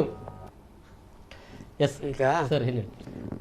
ಅಫ್ಕೋರ್ಸ್ ಅವರ ಒಂದು ವರ್ಷನೂ ಹೋರಾಟಗಾರರು ಎಲ್ಲರೂ ಪ್ರಾಮಾಣಿಕರಾಗಿರುವುದಿಲ್ಲ ಅಂತ ನಮಗೂ ಗೊತ್ತಿದೆ. ಅದು ಈ ಅನೇಕ ಹೋರಾಟಗಳಲ್ಲಿ ಮಿಸ್ಯೂಸ್ ಮಾಡಿಕೊಳ್ತಾರೆ, ಅದು ಅವರಿಗೂ ಅದು ಅನ್ನಿಸಿದೆ. ಇಲ್ಲಿ ಪ್ರಶ್ನೆ ಬರೋದು, ಅವರಿಗೋಸ್ಕರ ನಾವ್ಯಾಕ್ರಿ ಹೋರಾಟ ಮಾಡಬೇಕು? ಇವರು ಫೋನಲ್ಲಿ ಕುತ್ಕೊಂಡು ಫೋನಲ್ಲಿ ಮಾತಾಡಿದ ಪ್ರಾಮಾಣಿಕ ಹೋರಾಟಗಾರ ನಾವ್ಯಾಕೆ ಮಾಡಬೇಕು? ಯಾರು ಬರುವುದಿಲ್ಲ. ಆಯ್ತು, ನೇತ್ರಾವತಿ ಹೋರಾಟ ಅಷ್ಟು ಪ್ರಾಮಾಣಿಕವಾಗಿ ಆಯ್ತು, ಅವರ ಇದಕ್ಕೆ ಬರ್ತೇನೆ ನಾನು. ದಕ್ಷಿಣ ಕನ್ನಡ ಜಿಲ್ಲೆಯ 48 ಸಂಘಟನೆಗಳ ಮನೆ ಹೋಗಿ ಕಾಲಿಡ್ತಿದ್ದೇನೆ. ಇವರ ಕಮ್ಯುನಿಸ್ಟ್ ಮಾತ್ರ ಬರಲಿಲ್ಲ, ಅವರ ಬೇರೆ ಒಂದು ಕಾರಣಕ್ಕೆ. ಬಿಟ್ರೆ ಹಿಂದೂ, ಮುಸ್ಲಿಂ, ಕ್ರೈಸ್ತ ಸಂಘಟನೆಗಳಿಂದ ಹಿಡಿದು ಧರ್ಮಗುರುಗಳು ಎಲ್ಲರೂ ಬಂದ್ರು, ಎಲ್ಲರೂ ಸೇರಿ ಹೋರಾಟ ಮಾಡಿದ್ದು. 48 ಸಂಘಟನೆಗಳು, including Congress and BJP leaders. ಹೌದಾ? ಜನ ಬರಲೇ ಇಲ್ಲಲ್ಲ, ಇವ್ರು ಫೋನ್ ಮಾಡಿಕೊಂಡೇ ಕೂತ್ರಲ್ಲ. ಆಗ ಜನ ಏನಾದ್ರು ಎದ್ದಿದ್ದಿದ್ರೆ ಇವತ್ತು ಪಶ್ಚಿಮ ಘಟ್ಟದ ಕುಸಿತ ಉಂಟಲ್ಲ, ಅಲ್ಲಿ ನೀವು ಬೀಳ್ತಾ ಉಂಟಲ್ಲ, ಈಗ ದರ್ದೆ ಇನ್ನು ಬೀಳ್ತದೆ. ಕೊಳವೆ ಬಾವಿಗಳು ಒಡೆದಿದೆ, ಗುಡ್ಡ ಕುಸಿತ ಆಗ್ತದೆ. ಬೆಳತಂಗಡಿ ಮತ್ತು ಪುತ್ತೂರು, ಸುಳ್ಯದವರು ಇನ್ನು ರಾತ್ರಿ ಮಲಗ್ಲಿಕ್ಕಿಲ್ಲ. ನಾವು ಆಗ ಹೇಳಿದ್ರೆ ನಗಾಡಿದ್ರು, ಈ ಮುಕ್ಳೆ ಮರಲಿಯಾ ಅಂತ ಹೇಳಿದ್ರು. ಅಥವಾ ಇದೇ ಇವರು ಹೇಳಿದಾಗೆ ಇವರಿಗೆ ಹೋರಾಟ ಬೇರೆ ಕೆಲಸ ಇಲ್ಲ ಅಂತ ಹೇಳಿದ್ರು. ಈಗ ಅದಾದ ಕೆಲಸ ಮಾಡಿದೆ. ಮಾಡಿದೆ. ಹಾಗೇನೆ ಈಗ ದಿನೇಶ್ ಒಳ್ಳೆಯವರು ಪಾಪ ನಿಮ್ಗೆ ಗೊತ್ತಿದೆ, ಪರಿಸರ ಹೋರಾಟ ಮಾಡಿ ಜನ ನಗಾಡ್ತಾರೆ, ಗೌರವ ಕೊಡುದಿಲ್ಲ. ಈಗ ಸಮಸ್ಯೆ ಇರುವುದು ಹೋರಾಟಗಳು, ಈ ರೀತಿಯ ಹೋರಾಟಗಳು ಅಫ್ಕೋರ್ಸ್ ರಾಜಕೀಯ ಇದ್ದೇ ಇರ್ತದೆ ಅದರಲ್ಲಿ, ಅದನ್ನು ನಾವು ಅಲ್ಲಗಳಿಲಿಕ್ಕೆ ಸಾಧ್ಯ ಇಲ್ಲ. ಆ ರಾಜಕೀಯ ಇದ್ದೇ ಹೋರಾಟ ಮಾಡುವಂತ ಅನಿವಾರ್ಯತೆ ಇರ್ತದೆ. ಯಾಕಂದ್ರೆ ಒಂದು ಆಡಳಿತ ಪಕ್ಷ ಒಂದು ವಿರೋಧ ಪಕ್ಷ ಬರುವಾಗ ಅದು ಸಹಜವಾಗಿ ಅದೇ ರೀತಿ ಹೋರಾಟಗಳಾಗ್ತದೆ. ಯಾರು ಹೋರಾಟ ಮಾಡಿದೆ, ಯಾರು ಹೋರಾಟ ಮಾಡಿದೆ, ಯಾವ್ದಾದ್ರು ರಾಜಕೀಯ ಪಕ್ಷ ಆಡಳಿತಕ್ಕೆ ಬಂದದುಂಟಾ? ಇವತ್ತು ಕಮ್ಯುನಿಸ್ಟ್, ಕಾಂಗ್ರೆಸ್, ಬಿಜೆಪಿ ಇದು ದಳದವರು ಇಲ್ಲಿ ಹೋರಾಟ ಮಾಡಿದ್ರೆ ಮುಂಚೆ ಒಂದ್ ದಿವಸ ಬಿಜೆಪಿ ಹೋರಾಟ ಮಾಡಿದವ್ರೆ. They can't morally ask such questions. They are none of the moral rights. ಎಲ್ಲರೂ ಹೋರಾಟ ಮಾಡಿ ಅಲ್ಲೋ ಬಂದದ್ದು. ನಿಮಗೆ ನಾನು ಬೈದದ್ದು, ನನಗೆ ನೀವು ಬೈದದ್ದು, ಜನ ಮಧ್ಯದಲ್ಲಿ ಯಾರು ಆಗ್ಬೋದು ಹೇಳಿ ಓಟ್ ಕೊಟ್ಟದ್ದು. ಅದು ಪ್ರಜಾಪ್ರಭುತ್ವದ ಒಂದು ಭಾಗ. ಅದಕ್ಕೆ ಎಲ್ಲರನ್ನೂ ಸಂಶಯದಿಂದ ನೋಡ್ತೇವೆ, ಮತ್ತೆ ಮನೆಯಲ್ಲಿ ಕುತ್ಕೊಂಡು ಬುದ್ಧಿ ಹೇಳ್ತೇವೆ, ಅದೆಲ್ಲ ಆಗೋಗೋ ಕೆಲಸ ಅಲ್ಲ. ಹೋರಾಟವೇ ನಡೀಲಿಕ್ಕಿಲ್ಲ, ಸಮಸ್ಯೆಗಳು ಪರಿಹಾರ ಆಗ್ಲಿಕ್ಕಿಲ್ಲ. ಸಣ್ಣ ಬ್ರೇಕ್ ತಗೊಳ್ಬೇಕು ಸರ್. ಬ್ರೇಕ್ ನಂತರ ಮತ್ತೆ ಚರ್ಚೆ ಬಂತು.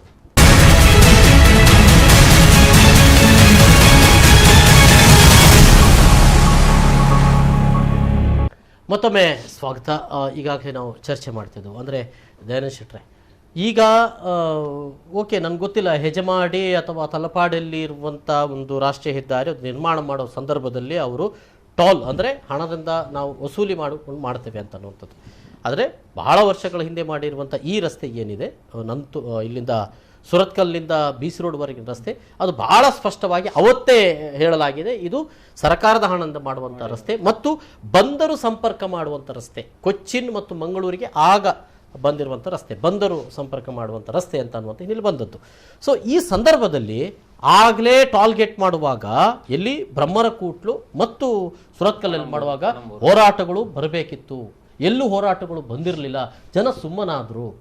ಹಾಗಾಗಿ ಇದು ಇಲ್ಲಿವರೆಗೆ ಬಂದಿದೆ ಅಂತ ಅನ್ನುವಂಥದ್ದು. ಈಗ ಟೋಲ್ ಗೇಟ್ ಮಾಡಿರುವಂಥದ್ದೇ ಒಂದು ಕಾನೂನು ಬಾಹಿರ. ಯಾಕೆಂದರೆ ತಲಪಾಡಿ ಟೋಲ್ ಗೇಟ್ ಇರ್ಬೋದು ಅಥವಾ ಹೆಜಮಾಡಿ ಇರ್ಬೋದು, ಇವುಗಳ ನಡುವೆ ಅವರು ಕಾಮಗಾರಿಗಳನ್ನು ಫಿನಿಶ್ ಮಾಡಲಿಲ್ಲ. ಅಲ್ಲಿ ಈಗಾಗಲೇ ಪಂಪಲ್ನ ನಾವು ಫ್ಲೈಓವರನ್ನು ನೋಡ್ಬೋದು, ಅರ್ಧದಲ್ಲೇ ನಿಂತಿದೆ. ಮತ್ತು ಹಲವಾರು ರಸ್ತೆಗಳ ನಿರ್ಮಾಣ ಕೂಡ ಆಗಿಲ್ಲ. ಅದನ್ನು ಮಾಡುವ ಮೊದಲೇ ಇವರು ಟೋಲ್ ಆರಂಭ ಮಾಡಿದ್ದಾರೆ. ಇದು ಸರಿಯಲ್ಲ. ಒಂದು. ಇನ್ನೊಂದೇನೆಂದರೆ, ಈಗ ಸುರತ್ಕಲ್ನಲ್ಲಿ ಏನು ಟೋಲ್ ಗೇಟ್ ಆರಂಭ ಮಾಡಿದ್ರು, ಆವಾಗ ಹೇಳಲಾಯಿತು ಅದು ಹೆಜಮಾಡಿಯಲ್ಲಿ ಆರಂಭ ಆಗುವಾಗ ನಾವು ಅದರಲ್ಲಿ ಮರ್ಜ್ ಮಾಡ್ತೇವೆ ಅಂತ ಹೇಳಿ. ಜನ ಮಾತ್ರ ಆವಾಗ ಪ್ರತಿಭಟನೆ ಮಾಡಿದ್ರು. ಆದರೆ ಜನರನ್ನ ಸುಮ್ಮನೆ ಇರಿಸ್ಲಿಕ್ಕಾಗಿ, ಜನರನ್ನ ಡಿವೈಡ್ ಮಾಡ್ಲಿಕ್ಕಾಗಿ ಇಲ್ಲಿನ ಸ್ಥಳೀಯ ಗಾಡಿಗಳಿಗೆ ನಾವು ಕೊಡುವುದಿಲ್ಲ ಅಂತ ಕಾನೂನು ಮಾಡಿದ್ರು. ಅದು ಸರಿಯಲ್ಲ. ಯಾಕೆಂದ್ರೆ ಒಂದು ಕಾನೂನು ಅಂತ ಹೇಳಿದ್ರೆ ಟೋಲ್ ಅಂದ್ರೆ ಕೂಡಲೇ ಎಲ್ರಿಗೂ ಇರಬೇಕಾಗಿರೋದು. ಆದ್ರೆ ಅವ್ರು ಏನ್ ಮಾಡಿದ್ರು ಅಂದ್ರೆ, ಈ ಟೋಲ್ ಗೇಟ್ ಅನ್ನು ಹೇಗಾದ್ರೂ ಉಳಿಸಬೇಕು ಅನ್ನುವಂಥ ದುರುದ್ದೇಶವನ್ನು ಇಟ್ಕೊಂಡು ಜನರನ್ನ ಮೋಸ ಮಾಡಲಾಯಿತು. ಇನ್ನು ಸ್ವಲ್ಪ ಸಮಯ ಹೋದ್ರೆ ಜನ ಇನ್ನು ಈಗ ಮಾತನಾಡದಿದ್ರೆ, ಯಾರನ್ನು ನಂಬಲಿಕ್ಕೆ ಸಾಧ್ಯ ಇಲ್ಲ ಅಂತ ಹೇಳಿ ಮಾತಾಡದಿದ್ರೆ, ಮುಂದಿನ ದಿನಗಳಲ್ಲಿ KA-19ಗೂ ಅವರು ಟೋಲ್ ವಸೂಲಿ ಮಾಡ್ತಾರೆ ಮತ್ತು ಇನ್ನಷ್ಟು ಕಠಿಣದ ದಿನಗಳು ಬರ್ಲಿಕ್ಕೆ ಇದೆ. ರಸ್ತೆಯನ್ನು ಮುಟ್ಟದೇ ಇರುವಂತದ್ದು ಈಗಾಗಲೇ ನಾವು ಕಾಣ್ತಾ ಇದ್ದೇವೆ. 6 ತಿಂಗಳಿನಿಂದ ಎಲ್ಲ ರಸ್ತೆ ಸರ್ಕಾರ ಘೋಷಣೆ ಮಾಡದಂತ ಒಂದು ರಸ್ತೆಗೆ, ಸರ್ಕಾರವೇ ಇದು ಸರ್ಕಾರದ ರಸ್ತೆ ಅಂತ ಹೇಳಿದಂತ ರಸ್ತೆಗೆ ನಾವು ಟೋಲ್ ಹಣ ಕೊಟ್ಟು ನಾವು ಸಂಚಾರ ಮಾಡ್ತಾ ಇದ್ದೇವೆ. ಸೊ ಇದನ್ನ ಅಂದ್ರೆ ಅಲ್ಲಿಂದ ಇಲ್ಲಿವರೆಗೂ ಕೂಡ ನಾವು ಯಾರು ಕೂಡ ಪ್ರಶ್ನೆಯೇ ಮಾಡಲಿಲ್ಲ. ಅಂದ್ರೆ ಒಂದು ರೀತಿಯಲ್ಲಿ ಮತ್ತೆ ರಸ್ತೆ ಸರಿಯಾದ್ರೆ ಸರಿಯಪ್ಪ ಕೊಡಬಹುದು, ಒಳ್ಳೆಯ ರಸ್ತೆ ಅಂತ, ಹೌದು ಒಳ್ಳೆಯ ರಸ್ತೆ ಕೊಟ್ಟಿದ್ದಾರೆ ಅಂತ ಕೊಡಬಹುದು ಅನ್ನುವಂಥದ್ದು ಈ ರೀತಿಯಾಗಿ ನಂಗೆ ಗೊತ್ತಿಲ್ಲ ಏನ್ ಹೇಳ್ತಾರೆ. ಅಲ್ಲ, ಈಗ ಈ ಟೋಲ್ ಗೇಟ್ ಕಾನ್ಸೆಪ್ಟ್ ಅನ್ನೇ ಮೂಲಭೂತವಾಗಿ ಪ್ರಶ್ನಿಸ್ಲಿಕ್ಕೆ ನಮ್ಮ ದೇಶದಲ್ಲಿ, ಈಗ ಅದು ಬೇರೆ ಬೇರೆ ದೇಶದಲ್ಲಿ ಪ್ರಾರಂಭ ಆದದ್ದು, ಇಲ್ಲಿ ಅದು ಆಮದಾದದ್ದು ಆ ಐಡಿಯಾ. ಅಫ್ಕೋರ್ಸ್ ಈಗ ನೀವು ಒಂದು ರಸ್ತೆ ನಿರ್ಮಾಣ ಮಾಡುವಾಗ ಸರ್ಕಾರದ ಹತ್ರ ದುಡ್ಡಿಲ್ಲ, ಜನರೇ ಕೊಡಬೇಕು ಅಂತಾದರೆ ನನ್ನ ಪ್ರಶ್ನೆ, ನೀವು ಆ ಗುಣಮಟ್ಟ ಏನು, ಎಷ್ಟು ವರ್ಷ ತಗೊಳ್ತೀರಿ, ಯಾವಾಗ ಮಾಡ್ತೀರಿ, ಅದು ಪಬ್ಲಿಕ್ ಆಗಬೇಕಲ್ಲ. ಆಮೇಲೆ ಜನ ನಾವು ಎಷ್ಟು ದಿವಸ ಅದಕ್ಕೆ ಭಾಗಿದಾರರು, ವಿ ಆರ್ ಪಾರ್ಟಿಸಿಪೆಂಟ್. ನಾನು ಎಷ್ಟು ದಿವಸ ಭಾಗಿಯಾಗಬೇಕು, ಇದೆಲ್ಲವೂ ಟ್ರಾನ್ಸ್ಪರೆಂಟ್ ಇರಬೇಕಲ್ಲ. ಈಗ ಇವರು ಕೋರ್ಟಿಗೆ ಹೋದ್ರೆ ಆ ಕೋರ್ಟಿನಲ್ಲಿ ಬೇರೆ ಬೇರೆ ಕಾನೂನುಗಳ ಮೂಲಕ ಸೋಲ್ತೇವೆ ನಾವು. ಟೋಲ್ ಗೇಟ್ ನವರು ಹೋಗಿದ್ದಾರೆ, ರಸ್ತೆಗೆ ಹಾಗೆ ಆಗಿರುವಂತದ್ದು. ಟೋಲ್ ಗೇಟ್ಗೆ ಕೋರ್ಟ್ ಹೋಗಿದ್ರು, ಅಲ್ಲಿ ನಾವು ಅದಕ್ಕೆ ಲೆಕ್ಕಕ್ಕೆ ಇಲ್ಲ. ನಾವು ಅದರಲ್ಲಿ ಅಂದ್ರೆ ನಾವು ಅದ್ರ ಪಾತ್ರಧಾರಿಗಳೇ ಅಲ್ಲ ಹೇಳುವ ಲೆಕ್ಕದಲ್ಲಿ ಇದೆ. ಸೊ ಇವನ್ನು ಇಡೀ ದೇಶದಲ್ಲಿ ಈ ಟೋಲ್ ಗೇಟ್ ಹೇಳುವಂತಹದ್ದು ಮುಂದಿನ ದಿನಗಳಲ್ಲಿ ಪಕ್ಕಾ ಇದೊಂದು ಮಾಫಿಯಾ ಆಗಿ ಕನ್ವರ್ಟ್ ಆಗ್ಬಹುದು. ಅದಕ್ಕೆ ಅವ್ರು ಎಷ್ಟು ಕಲೆಕ್ಟ್ ಮಾಡ್ತಾರೆ, ಅದು ಕಲೆಕ್ಟ್ ಮಾಡಿದ ಎಲ್ಲಿಗೆ ಹೋಗ್ತದೆ, ಆ ಕಲೆಕ್ಟ್ ಮಾಡಿದ್ದಕ್ಕೆ ಲೆಕ್ಕ ಕೊಡ್ತಾರ, ಅದಕ್ಕೆ ನಮಗೆ ಜನರಿಗೆ ಏನು ಗೊತ್ತಿಲ್ಲ. ಈಗ ಒಂದು ಟೋಲ್ ಗೇಟ್ ಅಲ್ಲಿ ದಿನಕ್ಕೆ ಎಷ್ಟು ಕಲೆಕ್ಷನ್ ಆಗ್ತದೆ ಯಾರಿಗೆ ಗೊತ್ತುಂಟು? ಆ ರಿಸಿಪ್ಟ್ಗಳಲ್ಲಿ ಡುಪ್ಲಿಕೇಟ್ ಎಷ್ಟು, ಒರಿಜಿನಲ್ ಎಷ್ಟು, ಯಾರಿಗೆ ಗೊತ್ತುಂಟು? ಈಗ ನಿಮಗೆ ಮಂಗಳೂರಲ್ಲಿ, ಬೆಂಗಳೂರಲ್ಲಿ ಪಾರ್ಕಿಂಗ್ ನಲ್ಲಿ ಡುಪ್ಲಿಕೇಟ್ ಉಂಟು. ಪಾರ್ಕಿಂಗ್ ನಲ್ಲಿ ಡುಪ್ಲಿಕೇಟ್ ಉಂಟು. ರಿಸರ್ವ್ ಬ್ಯಾಂಕಿನ ನೋಟೇ ಡುಪ್ಲಿಕೇಟ್ ಉಂಟು. ಇನ್ನು ಟೋಲ್ ಗೇಟ್ ಅಲ್ಲಿ ಡುಪ್ಲಿಕೇಟ್ ರಿಸಿಟ್ ಇಲ್ಲ, ನಾನು ಹೇಗೆ ನಂಬಲಿ? ಇದೊಂದು ದೊಡ್ಡ ಚಕ್ರವ್ಯೂಹ ಆಗಿಬಿಟ್ಟಿದೆ. ಇದಕ್ಕೆ ಅಫ್ಕೋರ್ಸ್ ಇದೊಂದು ಟೋಲ್ ಗೇಟಿನ ಒಂದು ಹೋರಾಟದ ಭಾಗ ಅಂತ ಅನ್ಸೋದು ಬಿಟ್ರೆ, ಇಡೀ ದೇಶದಲ್ಲಿ ಇದ್ರ ಬಗ್ಗೆ ಜನರು ಚರ್ಚೆ ಮಾಡದೆ ಹೋದ್ರೆ ಇದು ಜನರ ಶೋಷಣೆ. ಇದು ಗಾಡಿಗೂ ಟ್ಯಾಕ್ಸ್ ಕಟ್ಟು, ರೋಡಿಗೆ ಸೆಸ್ ಕಟ್ಟು, ಆಮೇಲೆ ಟೋಲ್ ಕಟ್ಟು, ಆಮೇಲೆ ಮಾತಾಡಬೇಡ, ಹೋರಾಟ ಮಾಡೋರೆಲ್ಲರೂ ಕೂಡ ಮಾತಾಡಿದ್ರೆ ನಗರ ನಕ್ಸಲ್ ಆಗ್ತದೆ ಅಲ್ವಾ? ಮಾತಾಡಬಾರ್ದು, ಇದು ಸರಿಯಲ್ಲ. So irrespective of party, all the government, ಒಂದು ಹೇಳ್ತೇನೆ ಜನರಿಗೆ ನಾನು, ರೋಡನ್ನೇ ಬಂಡವಾಳವಾಗಿ ಇಟ್ಟುಕೊಂಡು ಇಡೀ ದೇಶದಲ್ಲಿ ಈ ದೇಶದ ಹಣವನ್ನು ಕೊಳ್ಳೆ ಹೊಡಿತಾ ಇದ್ದಾರೆ. ಅಲ್ಲ, ಇಂಥ ಸಂದರ್ಭದಲ್ಲಿ ಜನ ಏನು ಮಾಡಬೇಕಾಗಿರೋದು ಅಂತ ಅಂದರೆ, ಆಯ್ತು ಅಲ್ಲಿ ಈಗ ಬಿಜೆಪಿ ಸರ್ಕಾರ ಇದೆ, ಕಾಂಗ್ರೆಸ್ನವರು ಹೋರಾಟ ಮಾಡ್ತಾರೆ, ಇನ್ನೇನೋ ಕಾಂಗ್ರೆಸ್ ಬಂದರೂ ಕೂಡ ಇದು ಹೋಗ್ತದೆ ಅಂತ ಒಂದು ನಂಬಿಕೆ ಏನೂ ಇಲ್ಲ, ಹೋರಾಟ ಮಾಡಲೇಬೇಕು. ಆಗ ಬಿಜೆಪಿ ಅವರು ಹೋರಾಟ ಮಾಡ್ತಾರೆ. ಆದ್ರೆ ಜನರು ಏನ್ ಮಾಡ್ಬೇಕಾಗಿದೆ ಅಂತ ಈಗ ಜನರು ನೋಡಿ, ಜನರಿಗೆ ಸಮಸ್ಯೆ ಏನಂದ್ರೆ, ಈಗ ಅವರು ಹೇಳಿದಾಗೆ ನಾನು ಇತ್ತೀಚೆಗೆ ಈ ಪಬ್ಲಿಕ್ ಹೋರಾಟಗಳನ್ನ ಸ್ವಲ್ಪ ಒಂದು ಸ್ಟೆಪ್ ಹಿಂದಿಟ್ಟದ್ದು ನಾವು ಅದಕ್ಕೆ. ಜನರಿಗೆ ಬೇಡ ಅಂತಾರೆ, ನಮ್ಗೆ ಯಾಕೆ? ಈಗ ನಾನು ನಾಳೆ ಈಗ ಉದಾಹರಣೆಗೆ ಒಂದು ಲಾಸ್ಟ್ ಹೇಳಿಬಿಡ್ತೇನೆ ನಾನು, ಒಂದು ಮನೆಯ ವಿಳಾಸ ಚೇಂಜ್ ಆದಾಗ ನಿಮ್ಮ ಆಧಾರ್ ಕಾರ್ಡು ಮತ್ತು ರೇಷನ್ ಕಾರ್ಡು ಮತ್ತು ವೋಟರ್ ಕಾರ್ಡಿನ ಅಡ್ರೆಸ್ ಚೇಂಜ್ ಮಾಡಲಿಕ್ಕೆ ಎಷ್ಟು ಕಷ್ಟ ಇದೆ ಅಂತ ಇವತ್ತು ನನಗೆ ಗೊತ್ತಾಯಿತು.